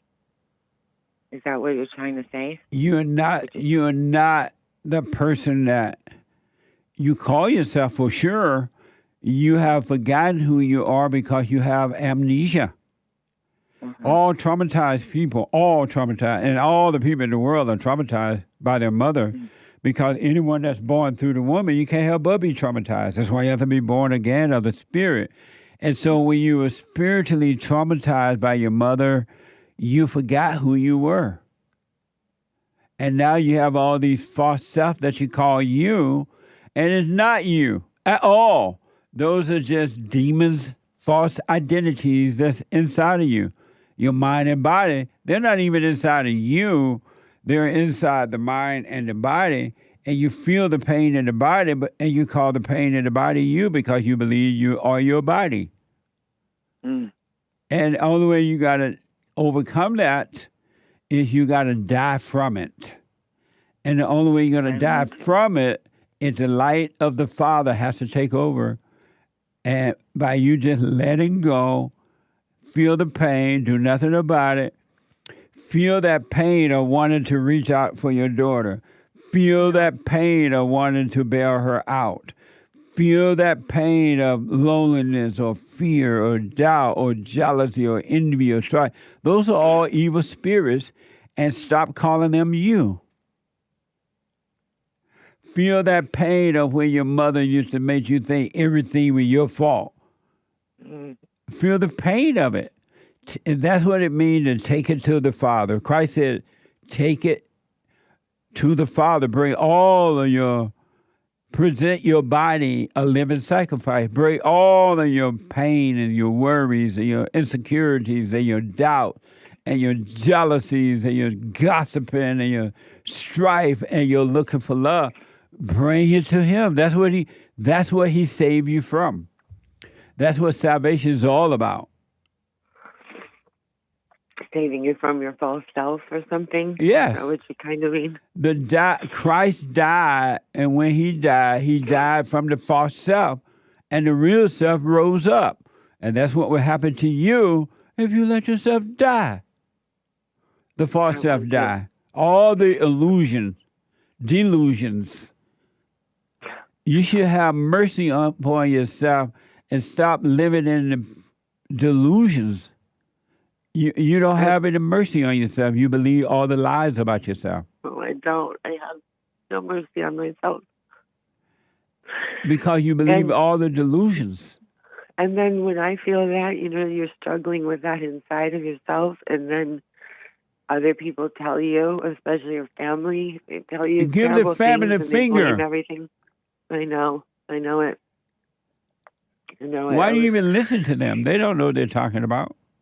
I just feel like a child inside who still hasn't really grown up. That I am so, I don't know. Like my daughter, she can tell me terrible things, and then I'm inside thinking, I'm not that person. I'm not what she's saying. Why do you even listen to her? I don't know. You love the pain. I told you why. You love it. You love the pain. You love it when your daughter tells you those things or your family members say the thing, and then you sit back and cry about it. Or you say, I'm not those things. That's not me. That's not me. You listen to it because you love it. I'm used to listening to it. And you love it. You used to loving it. I sure didn't love it as a child, that's for sure. And it just carried on through. So it's time to overcome. Do the silent prayer and be still and know you'll be fine. But you got to work. Forget about everybody else. Forget about your daughter, your ex-husband, everybody, and just work on you. Which I have been doing until something like this comes up. And I tell you what, when I don't talk to, it's over talking to people and whatever, and I have a break from my daughter, I am so peaceful. I'm comfortable in my own skin. So why don't you stay with that? I know, I should. I don't know why. No, that was a question. I just keep getting weak, sucked in, feeling I'm responsible. So just come back to strength. When you're weak, I understand, but just come back to the present. That's all. Yeah. Nothing lost. Okay, and then the last thing is that worrying about her hating. I'll just say me because I can't speak for anyone else. But I am worried about her hating me if I don't, put money on her books, take her phone calls. And you're going right back into hell right now. You're back into hell. You love it. Or who is the person that hated and? Okay, no one. What? I mean, no one. Your daughter hates you when you put money on the books, and she's going to hate you when you don't put the money on the book. How long will you allow yourself to be controlled by evil? No more. I'm tired. No, you're I've not. already had a heart attack. What? I've already had a heart attack 4 years ago. And you love that. No, I don't. I don't. If you didn't, you would be given into it. The silent prayer is the only answer I know, and I have to do it. That's it. I have to. I don't know what keeps pulling me away from doing that. The devil, your God. It's the thoughts. Yeah, they just, when I'm doing it, it just comes flooding in. I appreciate in the beginning of the silent prayer, if I hear other noises around, I feel, like you said, in the present. I'm so in the present in that moment. And then all of a sudden, the thoughts come. And it takes me away. And then I don't want to even try again. But why not just go back to realize, hey, I've gotten caught up in a thought. No big deal. Or going back to the prayer. Just do it. That's all. No big deal. Because you're accustomed to living in the imagination. So you're going to find yourself falling in and out for a while. But after a while, you won't fall out anymore. Okay. Because it'll all be taken away from you. You're right. I will. I'm going to. I'm sorry. Thank you. What you sorry about? Because you've already told me this, I've even had counseling with you once. Oh, you did? What? Yeah. about 5 years ago. So and do you you told spe- me you were out. You told me you just kept it so simple and beautiful, and you said, "You're on your way. You're on your way, Annemarie." And I felt so positive, and then right after that, I felt so good. Right after that, my life fell apart. It really did. It fell apart. It was already apart. Which was good. It was supposed to fall apart. Yeah. It's a good thing. So do you But I spell your never went name? back to it. Do you spell your name Annemarie or is this hyphenated? No hyphen, but Anne has an E. Annemarie? Yes. No hyphenated, right? Right. Nice name. Thank you. One word. All right, Annemarie, go back to working on you. Forget about the world. Okay. I will. Thank you so much. I will. Thank you so much for your time. Forget about the world and work on you. I will. Forget about the world and work on you. Amen. There is not one reason to think about the world. Not one reason. Your biggest mistake is to think about the world. Oh, my goodness, it is. That's for true. You and everybody else on earth, their biggest mistake is when they think about the world. Thinking is evil. Christ said, bring all thoughts into captivity. Your thoughts are not the thoughts of God, and they're not of you. Bring every thought into captivity. All thoughts, all of them are all lies, all the time about anything. And you know what? As long as I've been around, I can say that's probably true. At least it seems very true. All thoughts are all lies. All the time. You could be free right now if you can see that alone. You could be free right now and never have to worry about this again.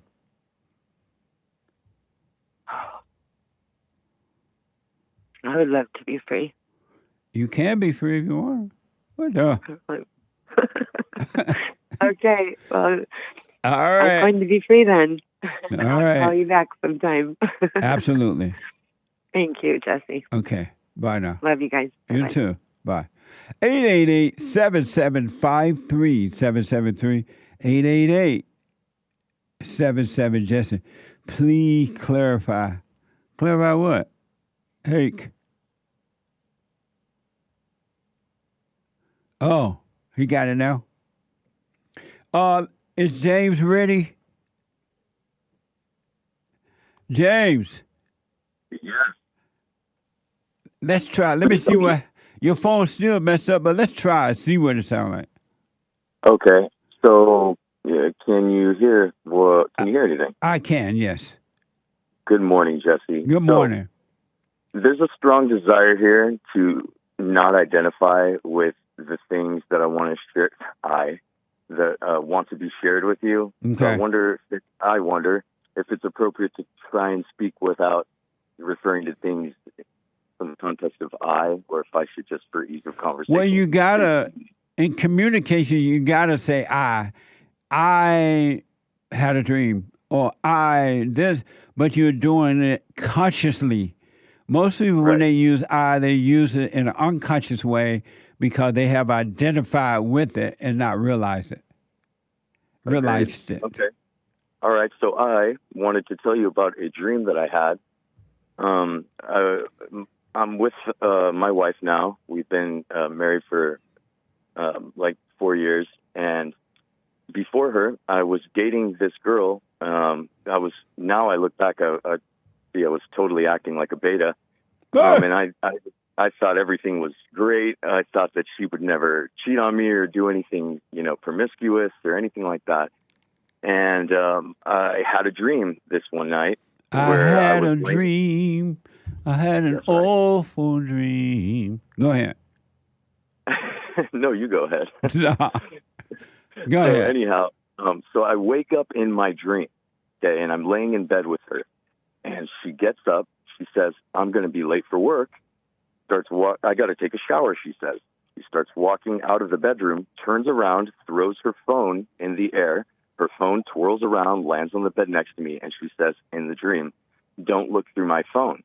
And in the dream, I'm thinking, why would I look through your phone? There's no reason to. And I start going back to sleep. And as my eyes are closing, the room gets incredibly bright, especially in the top corner.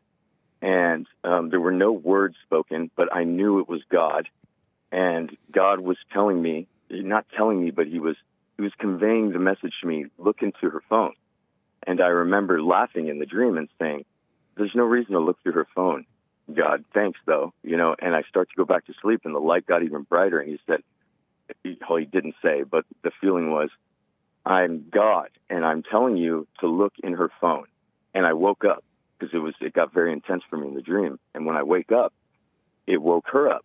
And she stands up and goes, oh, my gosh, I'm going to be late for work.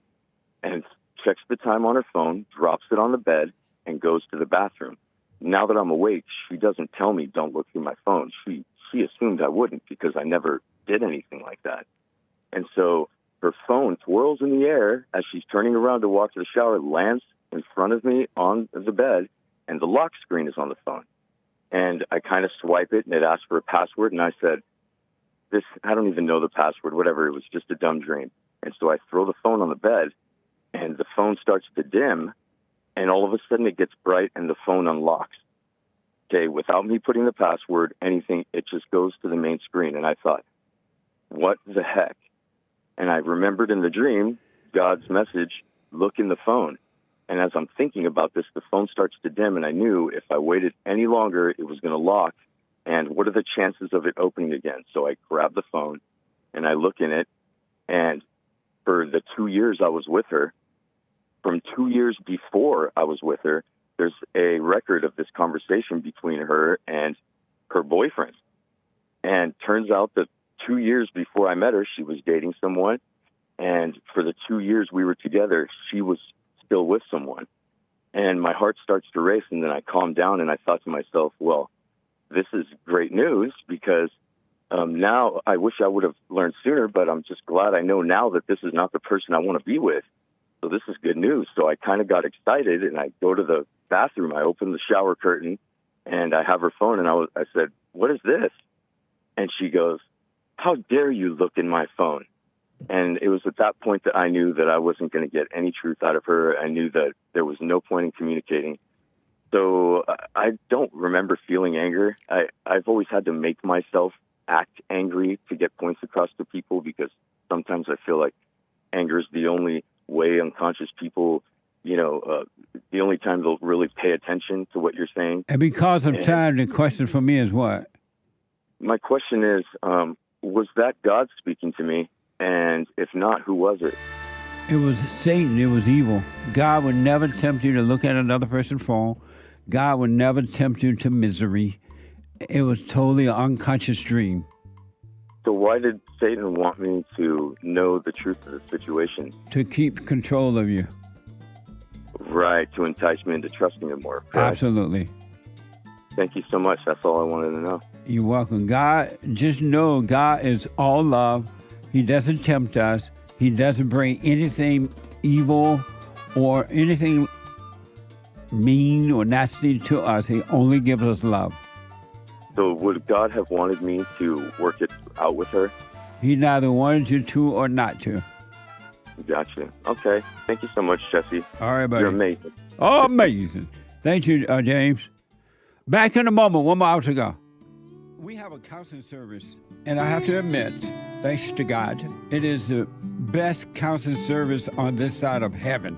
I counsel with men and women, families, individuals around the world. Most people are unhappy, they're miserable, they have rough lives, they're depressed, suicidal, young and old, of all races. I understand, I know why, and I do understand it. Because exactly what's happening in me is happening with everybody outside of me, inside of them. And I've noticed that with those who really, really, really want to understand, they will become it just like that, out of one counseling session.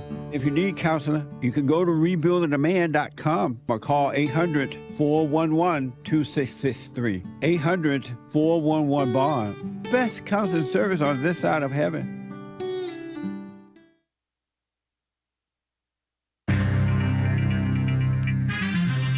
A whole lot of mess going on in the world. This is the end of hour 2 of the Jesse Lee Peterson Show. It is Wednesday, August 7th, AD 2024. Manhood Hour is coming right up, guys.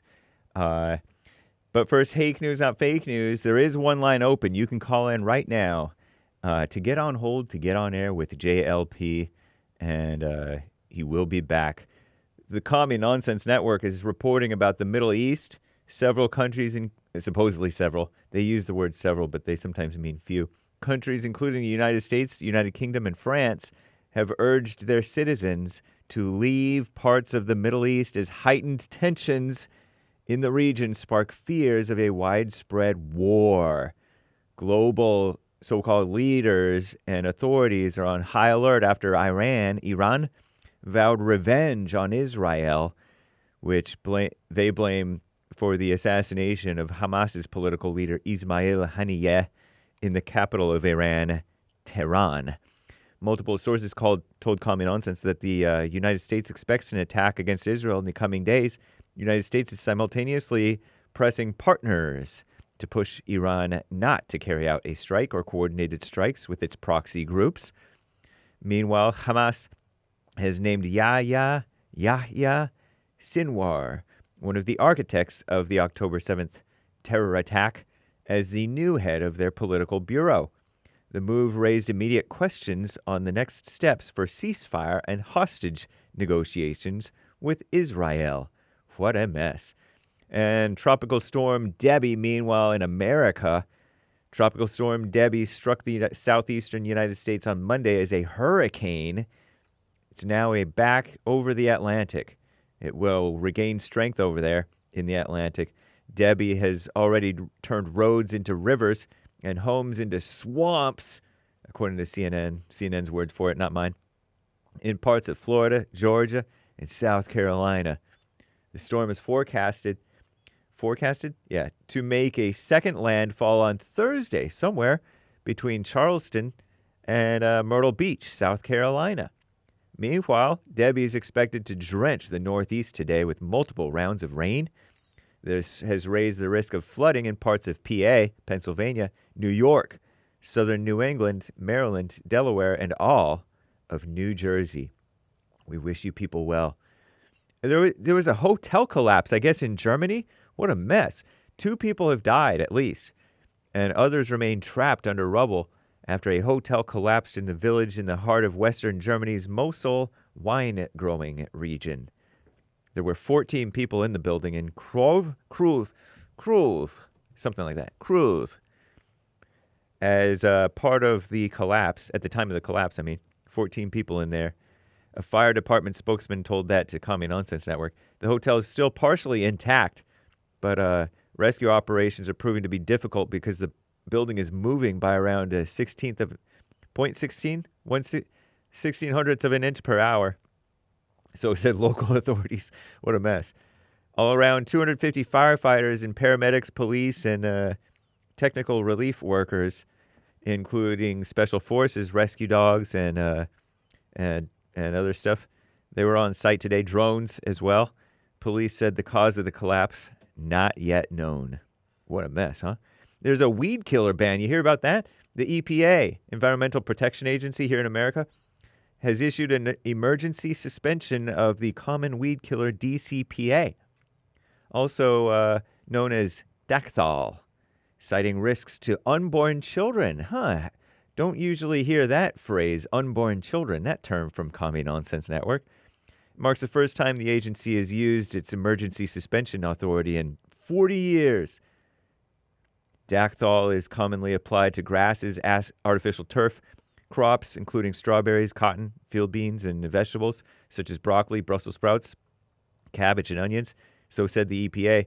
In a Tuesday news release, the agency warned that some pregnant people, oh Lord, pregnant women, and maybe some underage young ladies who are pregnant, who handle DCPA products could be exposed to levels that are up to 20 times higher than what the EPA considers safe for unborn babies. Potentially irreversible lifelong health problems. I'm James Hake. Now back to JLP, Hour 3, Manhood Hour.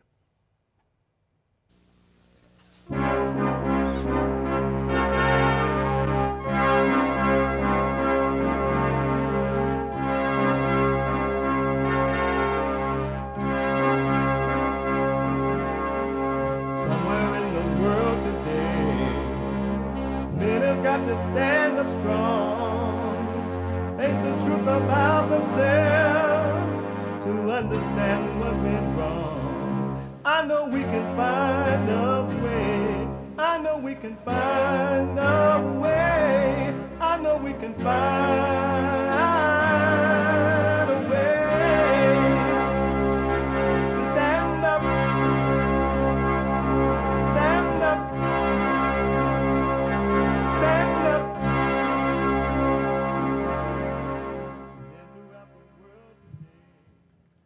Uniting the races with truth instead of dividing them with lies. We're also rebuilding the family by rebuilding the man. I am Jesse Lee Peterson. Welcome to the third hour of the show already. What the? Third hour. You can get involved by calling 888-7753. 773-888-77-JESSE. My biblical question for this week. The biblical question, and it's a doozy. Do you suffer the consequences of your actions? Do you suffer the consequences of your actions? And you can listen to the show no matter where you are at any time, no matter what. You can podcast the show. We are heard around the world by everybody and their mama. And if you're black, everybody and their mama. If you're white, everybody and their mama. You can podcast the show, but you can be listening by calling the listen line on TalkStream Live at 605-615-4131. 605-615-4131. And to donate and have your comments read out loud, go to Buy Me a Coffee. BuyMeACoffee.com/JLP Talk. BuyMeACoffee.com/JLP Talk. And Bond JLP Cash App. Bond JLP Cash App. I got to say good morning to my friend Justice out of Las Vegas. Hey, Justice. She's been a friend for a long time. And Justice also, I remember she gave me some fruits once. Oh, God. They were healthy. They were delicious. But she's been a friend of mine for a long time. And I got to say good morning to Justice. She's making some amazing changes in her life. Stay with it. Stay with it. You come a long, long way. You got your own cigarettes now, baby. You come a long, long way. Good morning, Justice, from all of us. It is Wednesday, the last hour of the show on Wednesday. And the last hour of the show on Wednesday is always Manhood Hour. What is a man? What is a man? It's an adult human male. Manhood. Hillary or President Trump? I voted for Hillary Clinton. Beta male. A man is a male who turns to man. Alpha male. Live right, be right, and lead the way. Oh, there he is, Steve, mate. You all right? Oh, listen, have you heard? Have I what? We're racist, mate. Racist? Yeah, mate, yeah, we're racists. I had no idea. Since when? Since we went to that protest, mate. What the? Those who descended on this hotel housing asylum seekers were called far-right thugs by the Prime Minister. What are we supposed to do? Just sit here and wait for Mr. Pepe to be killed? Total disgraceful criminal behaviour, and we should be clear, there will be a reckoning. And we will not tolerate attacks on mosques. It's called being a man. Amplified by right-wing commentators' anti-immigrant rhetoric. Prime Minister pointing the finger at far-right thuggery. The crowd smashed windows, set fires, and attacked police. Your friends are walking into a trap. Yep. That's what they want you to do here in America. They want you to be angry and overreact and walk into a trap. And they're going to protect the Muslims over you. Really. I'm warning you, they're doing it to the whites over in England. They're going to do it to you. What they have done to others, they'll do it to you. Smoke on it. Let me go to Dennis out of Bulgaria. Dennis, welcome to the show. Thank you for holding you on the air. Hello, Mr. Peterson. Hope you're doing well, sir. All is well, Denny. Dennis? Mr. Peterson? No, it's Denny. It's Denny. not Dennis. Denny, yeah, I'm sorry. Yeah. My bad. No worries. Mr. Peterson, amazing opening. When you were talking about people blaming other people about troubles that they're having. Yes. I'm calling to share actually a story that I had when I was younger. I was the same. I was blaming everybody. My father, back then he was alive, he told me that he really loves me, but if he was a business owner, he would never hire me, because that kind of people are always complaining and are always, somebody else's fault. That's a cancer to every company. Yeah. And he was right. And you are absolutely right when you said that, when somebody is more successful, maybe I shouldn't use success, but if somebody has something that you don't, just go over there and ask this person, ask this man, how did you get it? That's how I started. I asked other people that had a lot of stuff. They told me. I was very young when I think I was 25 when I purchased my first property. And even afterwards, even after I purchased something, there was this old man, he's dead now. He actually, sat down with me and said, it's a nice thing that a man has his own property, but do you know how to maintain it? I said, no. And he said, well, let me teach you a few things. He taught me how to fix things around the home. And it was pretty useful. Just ask the people that you envy, to put it like that. There's no reason to hate them or blame them. Just go over there and ask them. And I guarantee you that those people will answer immediately. Because people like doing that. When you have something and you want other people to have something like that. One of the greatest sign of weakness. It's one of them, not the only one. But one of the greatest signs of weakness is to blame somebody else for your failure in life, for your inability, whatever the inability may be. You are pathetically weak. And that's one of the things that has held the blacks down for the last 60 to 70 years. All they have done is sat back and blame the white man. The white man keeping me down. The white man took the slavery and blah, blah, blah. The white man. And when I went over to Israel, it was an amazing trip, by the way. I saw the Palestinian right over there in the city of David, right over across the road, and other area, blaming the Jews. And the Jews area was beautiful. They were keeping it clean. And where the Palestinians live, it could be beautiful too, but they were sitting back blaming the Jews. And now the whites, not all, but the whites are blaming the Jews, and they're starting to be pathetic, just like every pathetic person that blames someone else for them being a loser. There's nothing worse. I mean, talk about beta. You are a beta male or female when you blame someone else for your life. It's crazy. You mentioned Israel, a quick fact that you may find interesting, because you were there. You know that this place is a desert, right? But the Jews turned it into an actual society, actual country. Did you knew that in the 70s, 80s, and 90s, they have imported a lot of dirt from Bulgaria and Romania because, Israel has ties with those two countries. And this is how they started the farming business, because it's all sand over there. It's desert.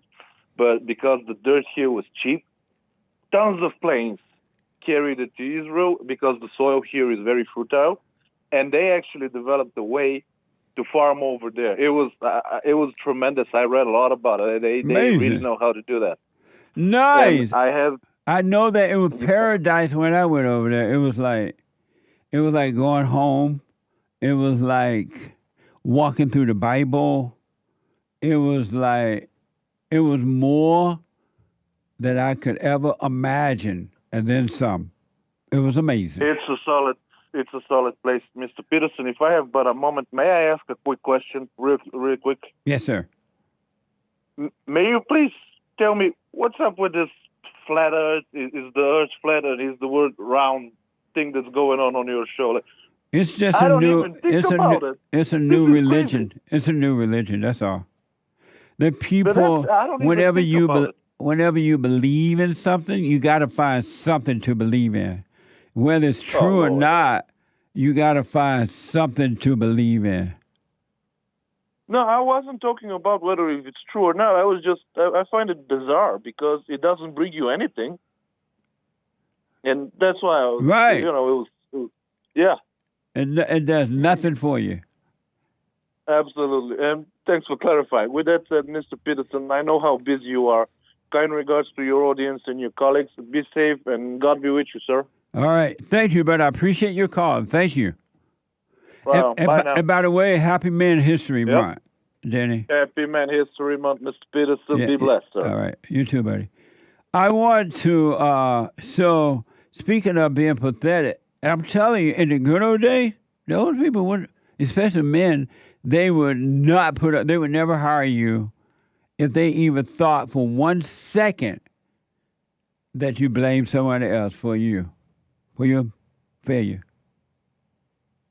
And then if they found out later that you blame somebody else, you'd be fired at the bat of an eye. It'd be over.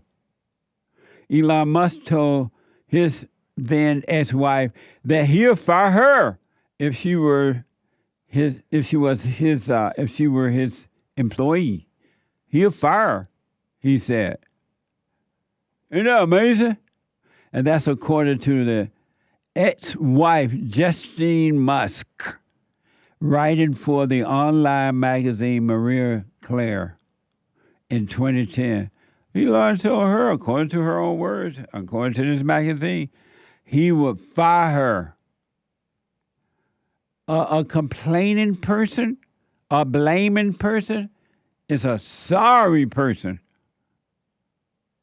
Really pathetic. I want to quickly, before I go back to the phones and your super chats, and I will, 888-7753-773, 888-77 Jesse. There's one line open now. I want to play this, and again, I want your thoughts. I want to know, do you believe this female that she obeys her husband? Watch this from TikTok. Do you believe it?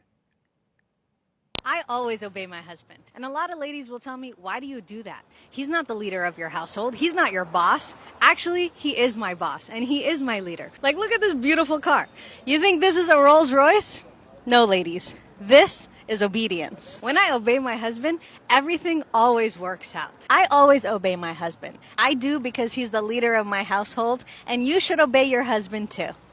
Do you believe that? Anybody, I wonder if Joey are the expert on relationships now.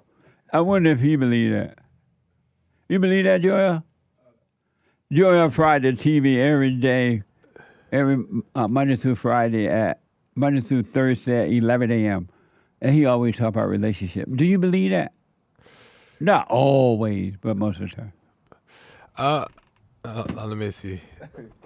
I haven't been back here in a long time. Going back to your roots. Do I believe it? No. I mean, I think that this is a perfect example of. I think I'm gonna talk about it on my show too, because it's an interesting clip. But it's just a example of the type of women that say they will obey, but only if their needs are met. Yeah. So that's exactly what it seems like. Their ego needs. Right. Like, if long as you provide everything I want and I need at any moment that I ask, I'll cook a meal. I'll make a sandwich. So that's what it seems like to me. Amazing. Did you believe it, Nick? Why do I get the impression that her man is Muslim? I don't know. I just get this impression he's like a Persian money with money. You know what I mean? No, it looks silly to me.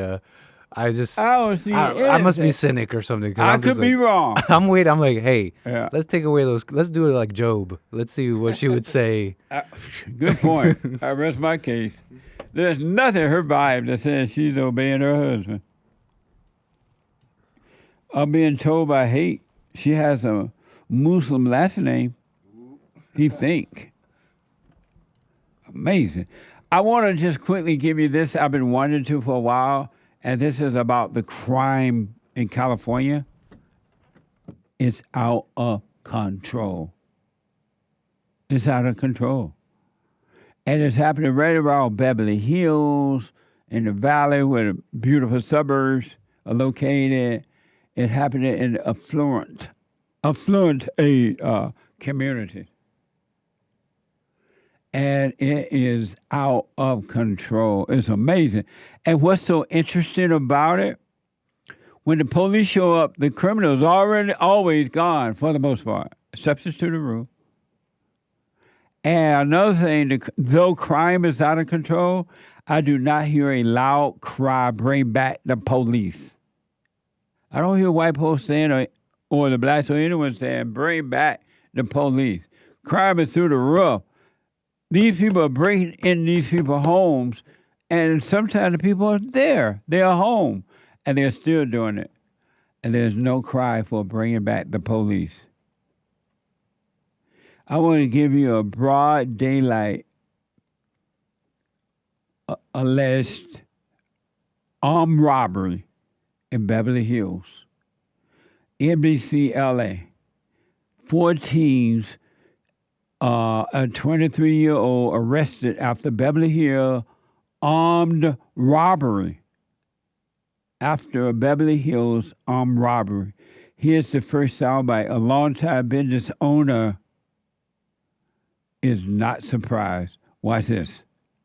Meantime, in Beverly Hills, 5 people are behind bars after an armed robbery. 4 of them are teenagers. Now, this is video that shows the crime happening in the middle of the day. In the middle of the day, in the middle of the road here on Wilshire Boulevard in Beverly Hills. Police said the armed robbers got away with an expensive watch, but minutes later, officers got it back when they made several arrests. Oh! Video shared on Instagram shows an armed robbery on Wilshire Boulevard in Beverly Hills. You can see one person grab a man's Rolex, while it appears another man pointed a gun at the owner of the watch. I just can't believe it. Minutes later, Beverly Hills PD said they arrested 4 teenagers and a 23-year-old following a brief pursuit that ended in Hollywood. But stealing is wrong. Deep Satay owns Bombay Palace. The robbery happened outside his restaurant. He said he's owned the restaurant for 40 years, but he thinks criminals have become emboldened because laws are too lenient. It does not surprise me at all. This has become the new normal, and it's a pity that this beautiful, great state of California, especially Beverly Hills, Los Angeles, has been ruined, and the politicians seem to be thinking it's a new normal. Across the street, we own the other business, which is we've made it into a membership only because we don't want people to come in, as we had a huge robbery last year. He said he recently witnessed a theft on Rodeo Drive. FedEx guys bringing their packages out, and a few guys come in and just take the packages away in front of everybody around 3 o'clock in the afternoon. Wow. We're talking about Beverly Hills, California. In the good old days when boys were boys and men were men, that would have never happened in Beverly Hills. Beverly Hills was on lockdown. Police everywhere. If you even look suspicious, they're going to pull you over and ask, what's going on? And I remember when the blacks used to complain, oh, the police pulled me over in Beverly Hills because I was black, they say.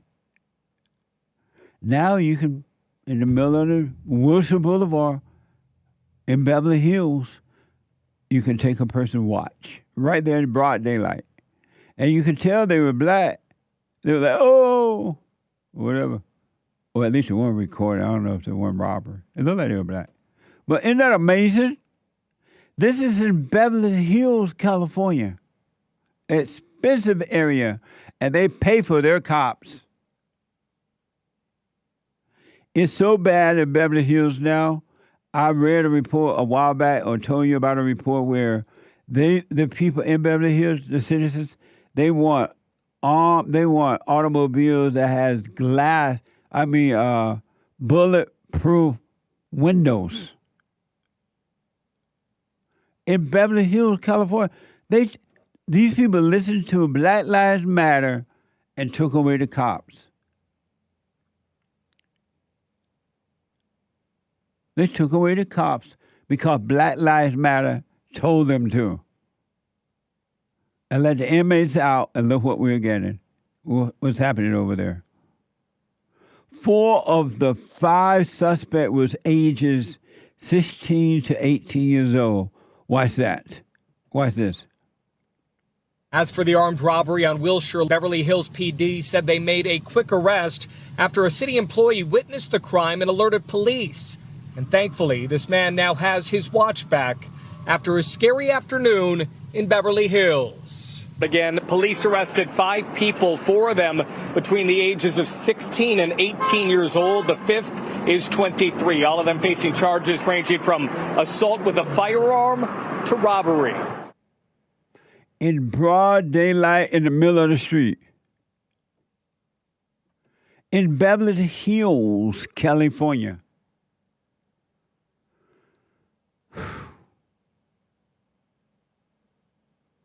I remember when Black Lives Matter burned up a police vehicle in Beverly Hills. Remember that?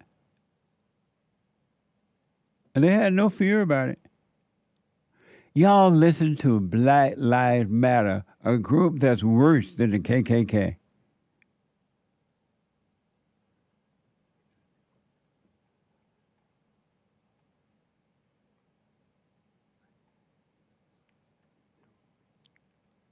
I don't know what to tell you. My country is gone. In Encino, California, a beautiful area, folks. White folks and some Arabs and rich Arab folk who came over here with a suitcase full of money. Burglary, home robbery, out of control in that area now. NBC, Los Angeles. Intruders broke into an Encino home last Monday with 2 people inside. In a midday burglary in the San Fernando Valley neighborhood, police say. Watch this from NBC. Los Angeles. And good morning. And 3 within 24 hours. Good morning from this neighborhood in Encino. Now, this burglary happened just about a mile away from recent home invasions in the Encino area. So according to the LAPD West Valley Station, they got a burglary alarm call at around 10:30 last night on the 4000 block of Bellina Drive, which is where we are this morning. There were several suspects involved in this one, an exact number not known. Thankfully, though, unlike the others, no one was home at the time. It's unknown what was taken, but LAPD tells us they did meet with the homeowner later on. But there have been a number of home burglaries here in Encino in recent weeks, as you mentioned, Adrian, including this one just a few nights ago, just blocks away on Nolene Avenue. The good news is police say the 2 women who were sleeping when the break-in happened there are safe. They were able to get out of the home and call police. The bad news is authorities are still looking for the people responsible. Amazing. That's in Encino, California. I used to want to live over there. It was so beautiful. I never imagined it would come to this. Y'all got rid of the police. Defund the police, they say. Black Lives Matter told you to do it. Not ask. Told you to do it, and you said okay. And now look what you're getting.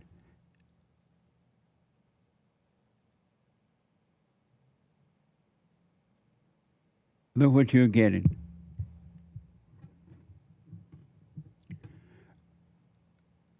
Look what you're getting.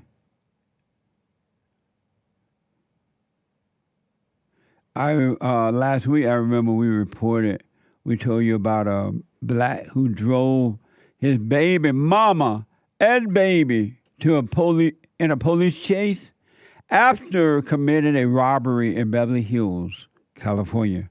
Allegedly, I gotta say that. It's gonna get worse, folks. What y'all don't know is that years and years have gone by, and the blacks have been trained, they've been told over and over, generation after generation, why are you doing this in your own neighborhood? Why don't you go to the white neighborhood? And now where are they going now? Black Lives Matter told you to get rid of the police, and you did it. Just think about this. I want y'all to smoke on that one. Radical, godless, family order, disorder, Black Lives Matter, worse than the KKK.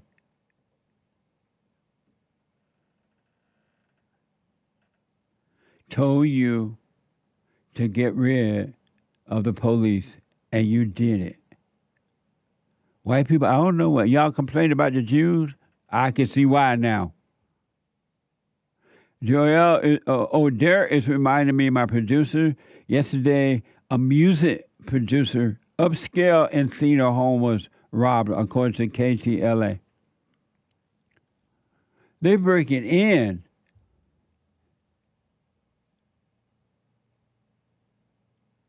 And one last quick thing before we go to a break, and then I get to your calls. Remember, I've told you over and over and over and over and over and over, and your preachers have told you it's not true, that Jesus was angry?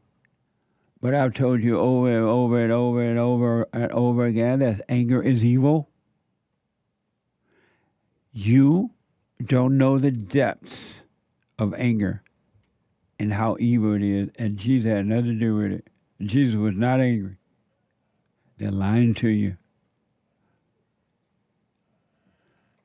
You can't even trust an angry person. An angry person is a desperate, wicked, evil person.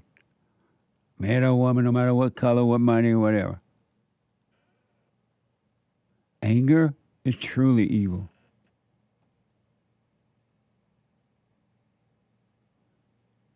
I want you to hear this story.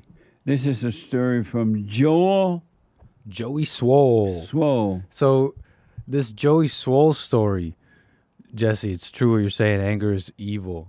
So may I kick it off here? I think I can show you guys this clip real quick before the break, and then I'll explain after. So Joey Swole is a guy on TikTok and different Instagram and like social media.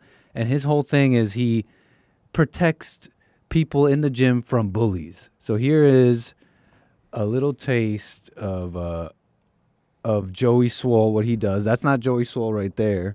That is someone who's about to bully someone in the gym, and Joey Swole's going to respond. POV when you're so he's posing, and then this guy gets in front of his camera, like he owns the gym, and pushes him out. So let me get this straight. You think it's okay to put your hands on someone to stop them from walking through your posing video at the gym. Then you go and post that to social media as if this is something to be proud of. So Joey Swole ain't taking it. You want to act like that in the gym, he's going to call you out. The person that was posing owned him? No, he was just going. He was just there. Oh, okay. And then check this out real quick before the break. Busted. I caught this guy checking me out in the gym. You seen this where girls film themselves in the gyms and then they're like, oh my gosh, I can't believe this guy was checking me out. What's she doing bent over? That's a good question. And of course, Joey Swole is not going to take it. I had to slow the video down to make it seem as if he looked at you longer than he did. So that's a little bit on Joey Swole. I want to explain why this is important after the break. 888-7753-773. And then we will get to your calls and super chat. The D-Live, the treasure chest is now open on D-Live. What a mess! Grandpa, tell me about the good old days. Back in a moment. So I asked the question, are you better than a child molester? I've discovered over the 30 years of counseling, the one thing that's missing the one thing that's missing, and I think because it's not taught in the homes or talked about, we don't have examples of it, right, is love. Our theme this year is to bring back Christianity, to love God with all our heart, soul, and might, our neighbor as ourselves, and to endure. And there, when you're in a fallen state, people will judge the molester but think they're better than the molester. And I ask, well, why do you think you're better? When I realized it doesn't matter what you think about yourself or how much you have or don't have or how you accomplish things in life or don't. If you have no love, you have nothing.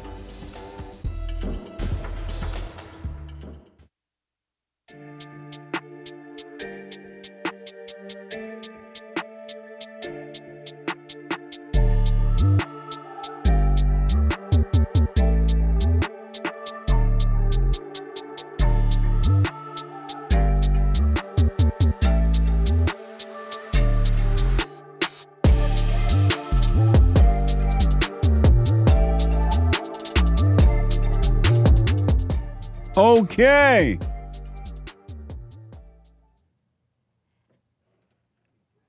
(888-7753-773) 888-77-JESSE. The Hake Report is coming up at the top of this hour at 9 a.m. this morning, right after my show. The Hake, Hake report.com from 9 to 11 a.m. Pacific time.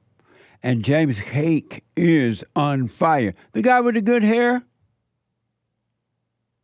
And then after the Hake Report, Joel Friday TV. He black. Mending relationships. One at a time.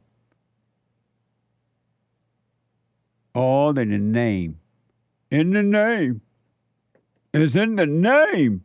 It's in the blood. Joel Friday TV. And then at 4 p.m., the American Anchor Baby. Natural energy. All over the place, just energy.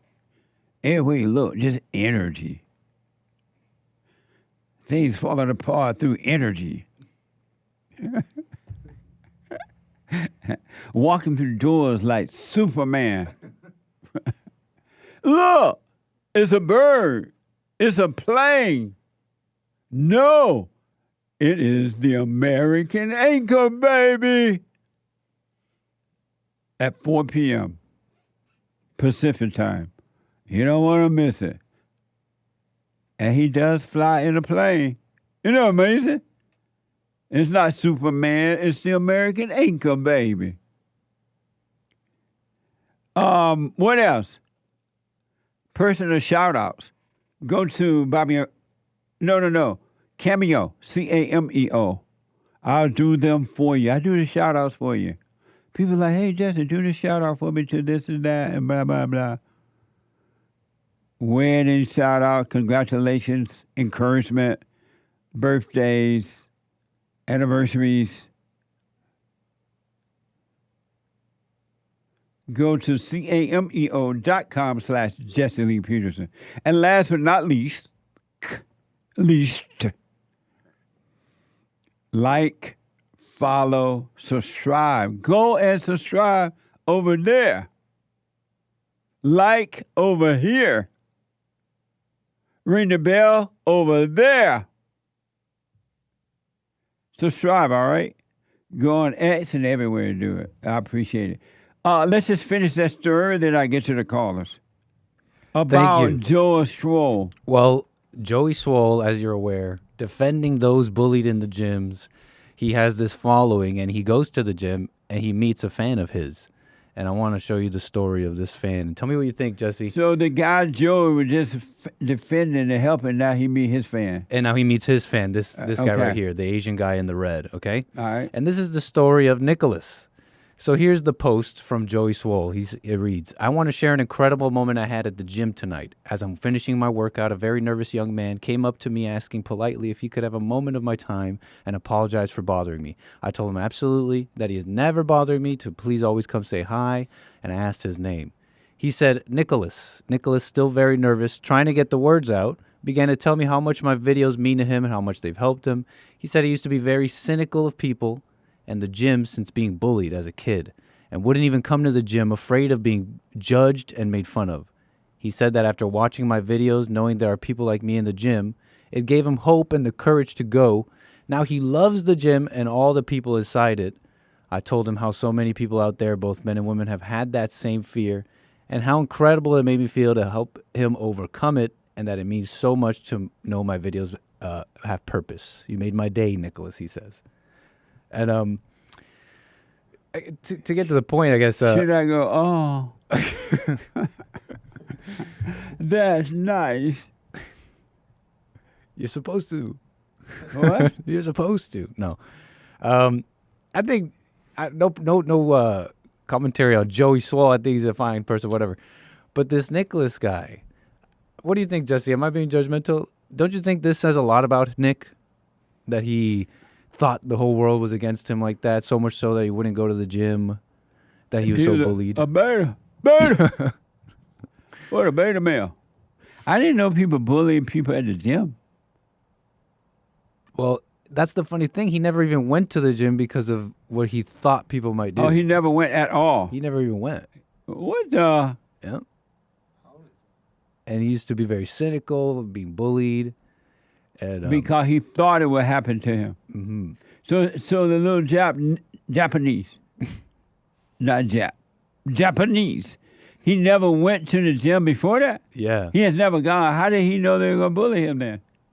It's a great question. I was wondering that myself last night when I was talking about this a little bit.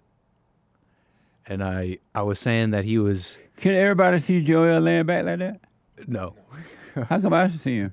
Because I'm not I'm about to say. Joel has everything but a pillar missing. I'm trying to get out of the way. Oh, you trying to get out of the way? There he is. Look at him. He's chilling. He be like... Those are the kind of guys you fire. No. Elon Musk get rid of them real fast. Like his wife. Yeah. But just to move on from this, I was saying that this like cynical attitude, I know it's like you feel bad for him. It's like, nice, you were so bullied. Don't worry, it's okay. But aren't those people like nasty and angry? The worst. Believe me, their personality is evil. But amazing. Do you remember one time Joel fell asleep at the board? Is that true, Joel? Nope, not true. You were asleep. Never I looked happened. over. You were knocked out. I'm like, what the? You can't prove it. We should be able to prove it. I wouldn't challenge Hake I was doing to a prove silent. it. I was doing a silent prayer, and we confirmed this. I bet you were. Okay. Thank you, Anchor Baby. Interesting story. Yeah. Amazing. Yeah, traumatized people. Yeah. They're not nice. The whole world. It says a lot about you. It says a lot about The whole world is a stage, and everyone is playing a part. The curtains goes up, and the theme is a broken heart. 888-7753-773. Let me go quickly to the phones. Ryan, a first-time call out of California. Ryan, welcome to the show. You're on the air. Good morning, Jason. Good morning, Ryan. All is well. I just wanted to touch bases on a few things that you had said. I heard your call with Annemarie, and I've been on the other side where her daughter is. And what you're saying, what you told her is absolutely right, because my dad and my mom did the exact same thing to me. And it made me, once I did get out of that situation, it made me never go back into it because I knew that I would not have any support. Nice. None at all. And so your parents did not put money on the books and collect calls and run it down there to see you? No. Right on. Not at all. Yep. Not at all. Yeah. And it goes hand in hand with this blaming others for your downfall or for your situation. Yeah. My parents never raised me in an environment where they even made it feel remotely okay for me to blame somebody else. That's right, for man. my lack. Yeah. You get what I'm saying? Yeah. But to touch bases, I'm in California myself. I'm from Georgia.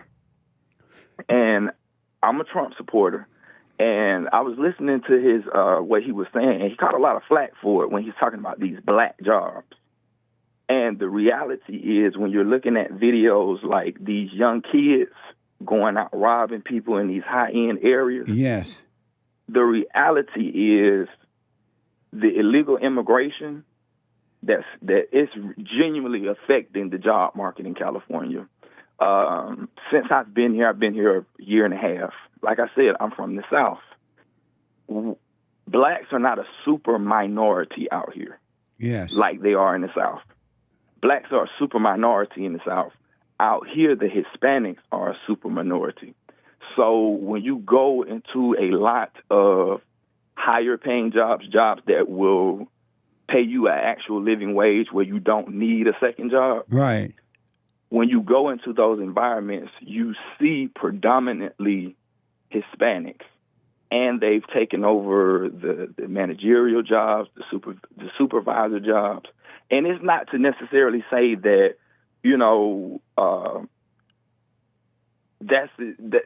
it's their fault, but just the reality of it. Trump is not lying. Everybody else is not lying when they say that this is a problem. They're not hiring blacks on real living wages. They want to hire you to work temporary, $16, $17 an hour. And then it's like you say, I was just looking at a report on Fox News where it's saying that Kamala Harris donated to an organization to defund the police. Yeah. And she was the Attorney General of California. You get what I'm saying? I do. And now their whole campaign is built around basically pacifying this victim mentality. You get what I'm saying? Their whole base is based on victimhood. If you feel discriminated, you're LGBTQ, come here. You feel you white people are holding you down, come here. You get what I'm saying? Yeah. So, and it's like you said, they've programmed blacks from the beginning. Hey, stop doing it in your neighborhood and go do it over in the white people's neighborhood. Yeah. That's your enemy. Yeah. You get what I'm saying? And the division is at an all-time high right now. Yeah. It's at an all-time high. So, it's just absolutely crazy. And then I want to touch bases on the question that you asked, where you're saying that the Bible question of the week. I'm a first time caller. Right on. Welcome. Let me just say this to you first, and I will let you respond. Okay. I never, in all honesty, Ryan, I can honestly tell you, I never imagined growing up and see adult men, especially men, but adult men and women blaming someone else for their failure in life. I didn't know that. I just never heard that growing up. It wasn't around me. I didn't grow up thinking that and feeling that way. And when I went out on my own at 18, I never thought for a second that someone else was my problem until I believed the civil rights movement for a minute that the white man was our problem, right? But I never thought that. I quickly snapped out of that. But I just didn't know that one day we would have so many men and women being victims and blaming others. It didn't seem like that was possible. And it blows my mind to see that now. Yes, it is absolutely mind-blowing when you give into the victimhood mentality. Yeah. It's like me here recently. I come to the realization that, hey, that plays a part in it. You get what I'm saying? Yeah. But I'm a believer in Christ, and He'll make a way where there is no way. Always. Circumstances can be what it is. Yeah. You understand? But you don't go into that victim mentality. It's like I've heard you speak about the blacks way back when, before my time.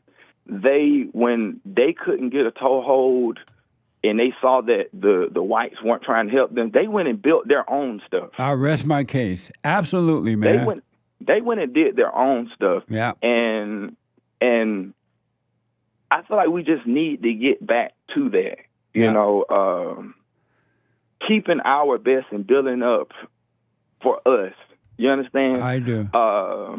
When the Lord sent the children of Israel into the promised land, he said, I send you amongst these group of people, right? And he said, you will see them doing things, but I don't want you to do that. Yes.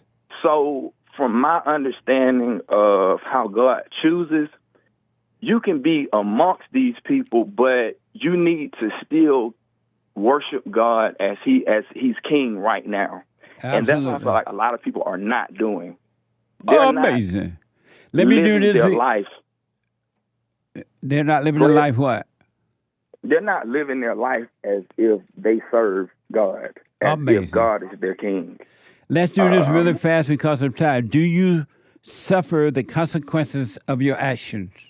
That's what I was getting to. Definitely, yes. Because I did 10 years in prison. Definitely, nice. Yes. Right on. Yes. Stay close to your phone. Come back to your phone. You said stay close to the phone? Right. Yes, you definitely suffer the consequences of your actions. I've seen it. I've seen guys on the inside who don't get any better because they have that victim mentality. Yeah. Most people that you meet and you talk to are innocent.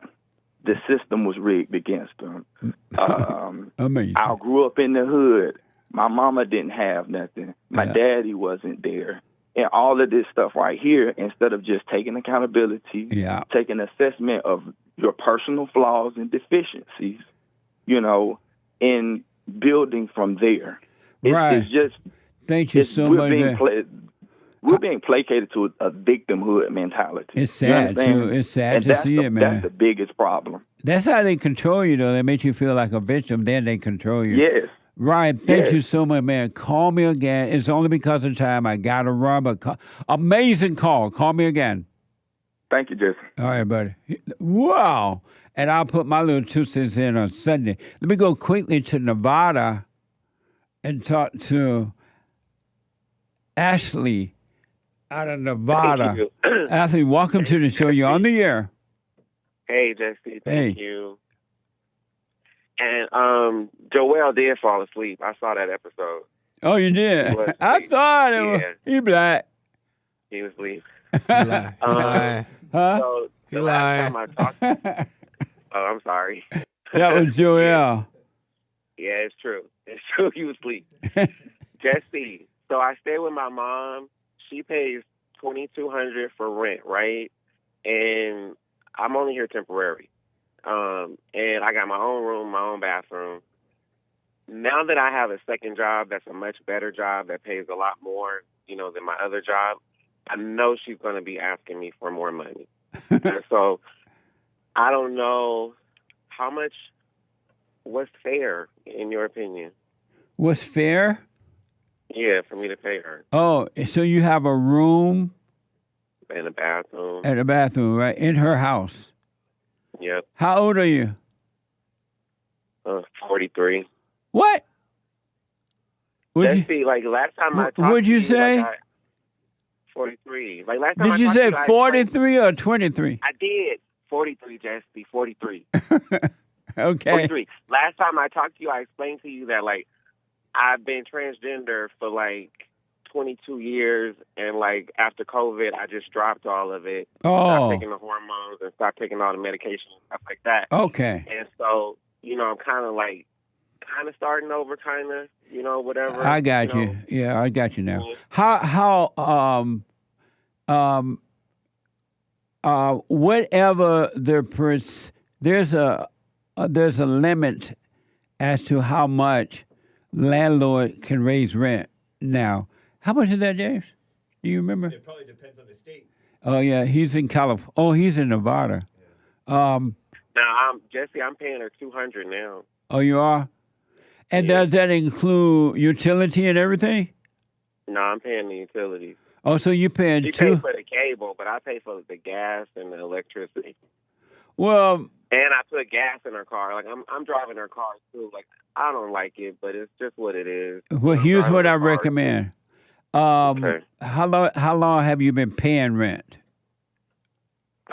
Since January of this year. And when do you think she's going to ask for an increase? This weekend. Oh, you do? I just got this job. I'm in orientation. I started yesterday. This is my second day. So, and does she know you'll be making more money? Yeah, I think I told her before how much I was making. Why did you tell her? I know. I don't know. I shouldn't have told her. It wasn't her business. Here's what I recommend for you. Since I can't really tell you how much you could or should not pay her, but I do know that you should not pay her an increase until you've been there at least a year. And, and then this job ain't even full-time or part-time. It's per diem. Right. And she asked me this morning, what's my schedule? I don't know my schedule. I'm in orientation. I don't know nothing yet. But she has no business asking you all those things. And then I think about it, and it's like, okay, she asking me my schedule because I am driving her car, and it's like but she don't go nowhere anyway. But that's not even the point, right? Well, and then why don't you? Now that you're making more money, you will be making more money. Why not buy yourself a nice little used car? Okay. You know what I mean? Because you want to be as free from her as possible. You don't want to be under her control. So now you have to stay there and rent for a while. Eventually, now that you're going to be making more money, buy yourself a little nice used car. So you can become... but she going to want more money, and she going to be... I know, but don't worry about that now. Wait until that happens and see if it happens and wait. And then you would be... And stay calm. Ashley, stay calm. Don't think about it ahead of time so you get in your head and overreact, right? Stay calm, and I promise you, if you stay calm and deal with the situation in calmness, you'll be able to deal with your mother perfectly in this situation and all situations. All right. So calm down for now. Have a wait and see. You'll be able to tell her, no, not now, or I got to buy me a car. You'll be able to deal with it perfectly. Okay. So are you doing the silent prayer? I'll do it all day. Okay. Well, just stay calm, man. Don't worry about what's going to happen. And then number 2, stop telling your mother your business. Yeah. You're a grown 40-something-year-old man. She has no business asking. I haven't been telling her, but I shouldn't have told her how much this job was paying. That's right. That's right. I shouldn't have. But I hardly even talked to her. Right on. And so you told her now, so don't worry about that. But stay calm and always have a wait and see about everything. Yep. All right? Yep. I sure will. Let me know how it goes. I will, Jesse. Thank you. And I wish you well, man. I appreciate that. Thank you. Okay. Thank you. All right. All right. Bye. Bye now. Bye. Super chat. Super. Super chats. Celestial Lord gave a rumble rant. Pardon me. You got to know how to rumble. Who is the you that is guilty? Who is that person? Etc. Satan has possessed every single person because he's already sentenced to his own death and bring God's children down with him to his hell. That's right. Amazing. Nice. Thank you. Another from Celestial Lord, very generous, a rumble rant. Biblical question. Do you suffer the consequences of your own actions? Yes, he says. When I listen to Satan, think that it is me who is setting me up. I went on the command of Satan. I will no longer not call him my father because I understand all thoughts is Satan tricking me into hell. Absolutely. Nice. I'll put my 2 cents in on Sunday. That was a biblical question, that's all right. I'll put my 2 cents in on Sunday. Thank you. Mr. Roy gave a Cash App donation. All thoughts are all lies all the time. Say it again. All thoughts. I want y'all to notice. I know that most of you are not going to believe it, but so suffer. I don't care. But all thoughts are all lies all the time about anything. All thoughts are all lies all the time about anything except practical thoughts. Thank you. And shout out to the top contributors on D Live, including Games for Egg, Groovy Monkey, Misty, Wolf336, Kid Combo 1, and the rest of the supporters. Thank you guys for the lemons and ice cream and the rest of that stuff. Thank you. Appreciate that. And thank you guys. That's all for now. Amazing. Thank you all so much. I cannot express enough all thoughts, all lies, all the time about anything. Practical thoughts are tools to function on earth. God's voice and communication is a voiceless voice. All thoughts, all lies, all the time about anything. If you ever catch hold of that, if you can just see what I mean, you're going to be a free man and a free woman. Just like that. It's going to blow your mind. When he said to overcome that your thoughts are not his thoughts, bring all thoughts into captivity, he was not playing. That was a deep, deep suggestion. And you can be free if you did it. Do the silent prayer. Forgive your mothers and your fathers, all people. You got to forgive your mother. She has created you in her image, recreated you in her image. Return to the Father by forgiving your father as well. But you don't let the devil tell you don't resent your mother. He's lying to you. All people have anger toward their mothers, and in some cases, their grandmothers. Do the silent prayer, rebuildingtheman.com/prayer. Thank you for your donation and your support. Coffee, what do you call that? Cash App. Cash App. And Hake is coming up now, then after Hake, Joy up Friday, and then at 4 p.m., the American Anchor Baby. Take care, folks. I'll see you tomorrow. Bible Thought for Thursday. And to the callers from South Africa, Rick from South Africa, Aaron from Maryland, and then other callers are just dropping. I'll be back tomorrow if the Lord is willing and the creator rise. Bible Thought for Thursday. Take care now.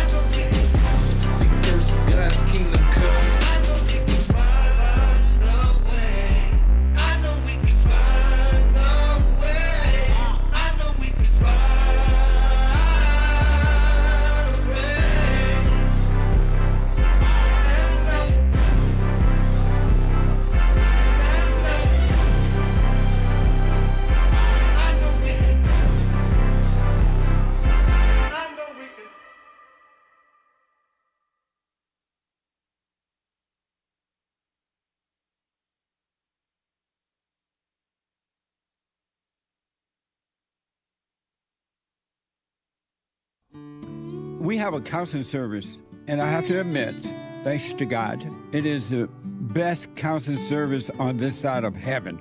I counsel with men and women, families, individuals around the world. Most people are unhappy, they're miserable, they have rough lives, they're depressed, suicidal, young and old, of all races. I understand, I know why, and I do understand it. Because exactly what's happening in me is happening with everybody outside of me, inside of them. And I've noticed that with those who really, really, really want to understand, they overcome it just like that, out of one counseling session. If you need counseling, you can go to rebuildingtheman.com or call 800-411-2663. 800-411-BOND. Best counseling service on this side of heaven. So I asked the question, are you better than a child molester? I've discovered over the 30 years of counseling, the one thing that's missing,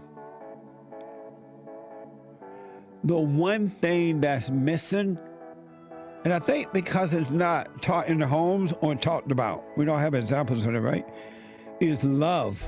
Our theme this year is to bring back Christianity, to love God with all our heart, soul, and might, our neighbor as ourselves, and to endure. And when you're in a fallen state, people will judge the molester but think they're better than the molester. And I ask, well, why do you think you're better? When I realized it doesn't matter what you think about yourself or how much you have or don't have or how you accomplish things in life or don't. If you have no love, you have nothing.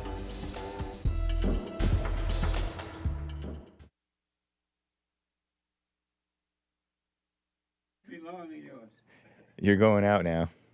You're on a hot mic. This has been the Jesse Lee Peterson Show, and the stream hasn't even ended. Lord have mercy.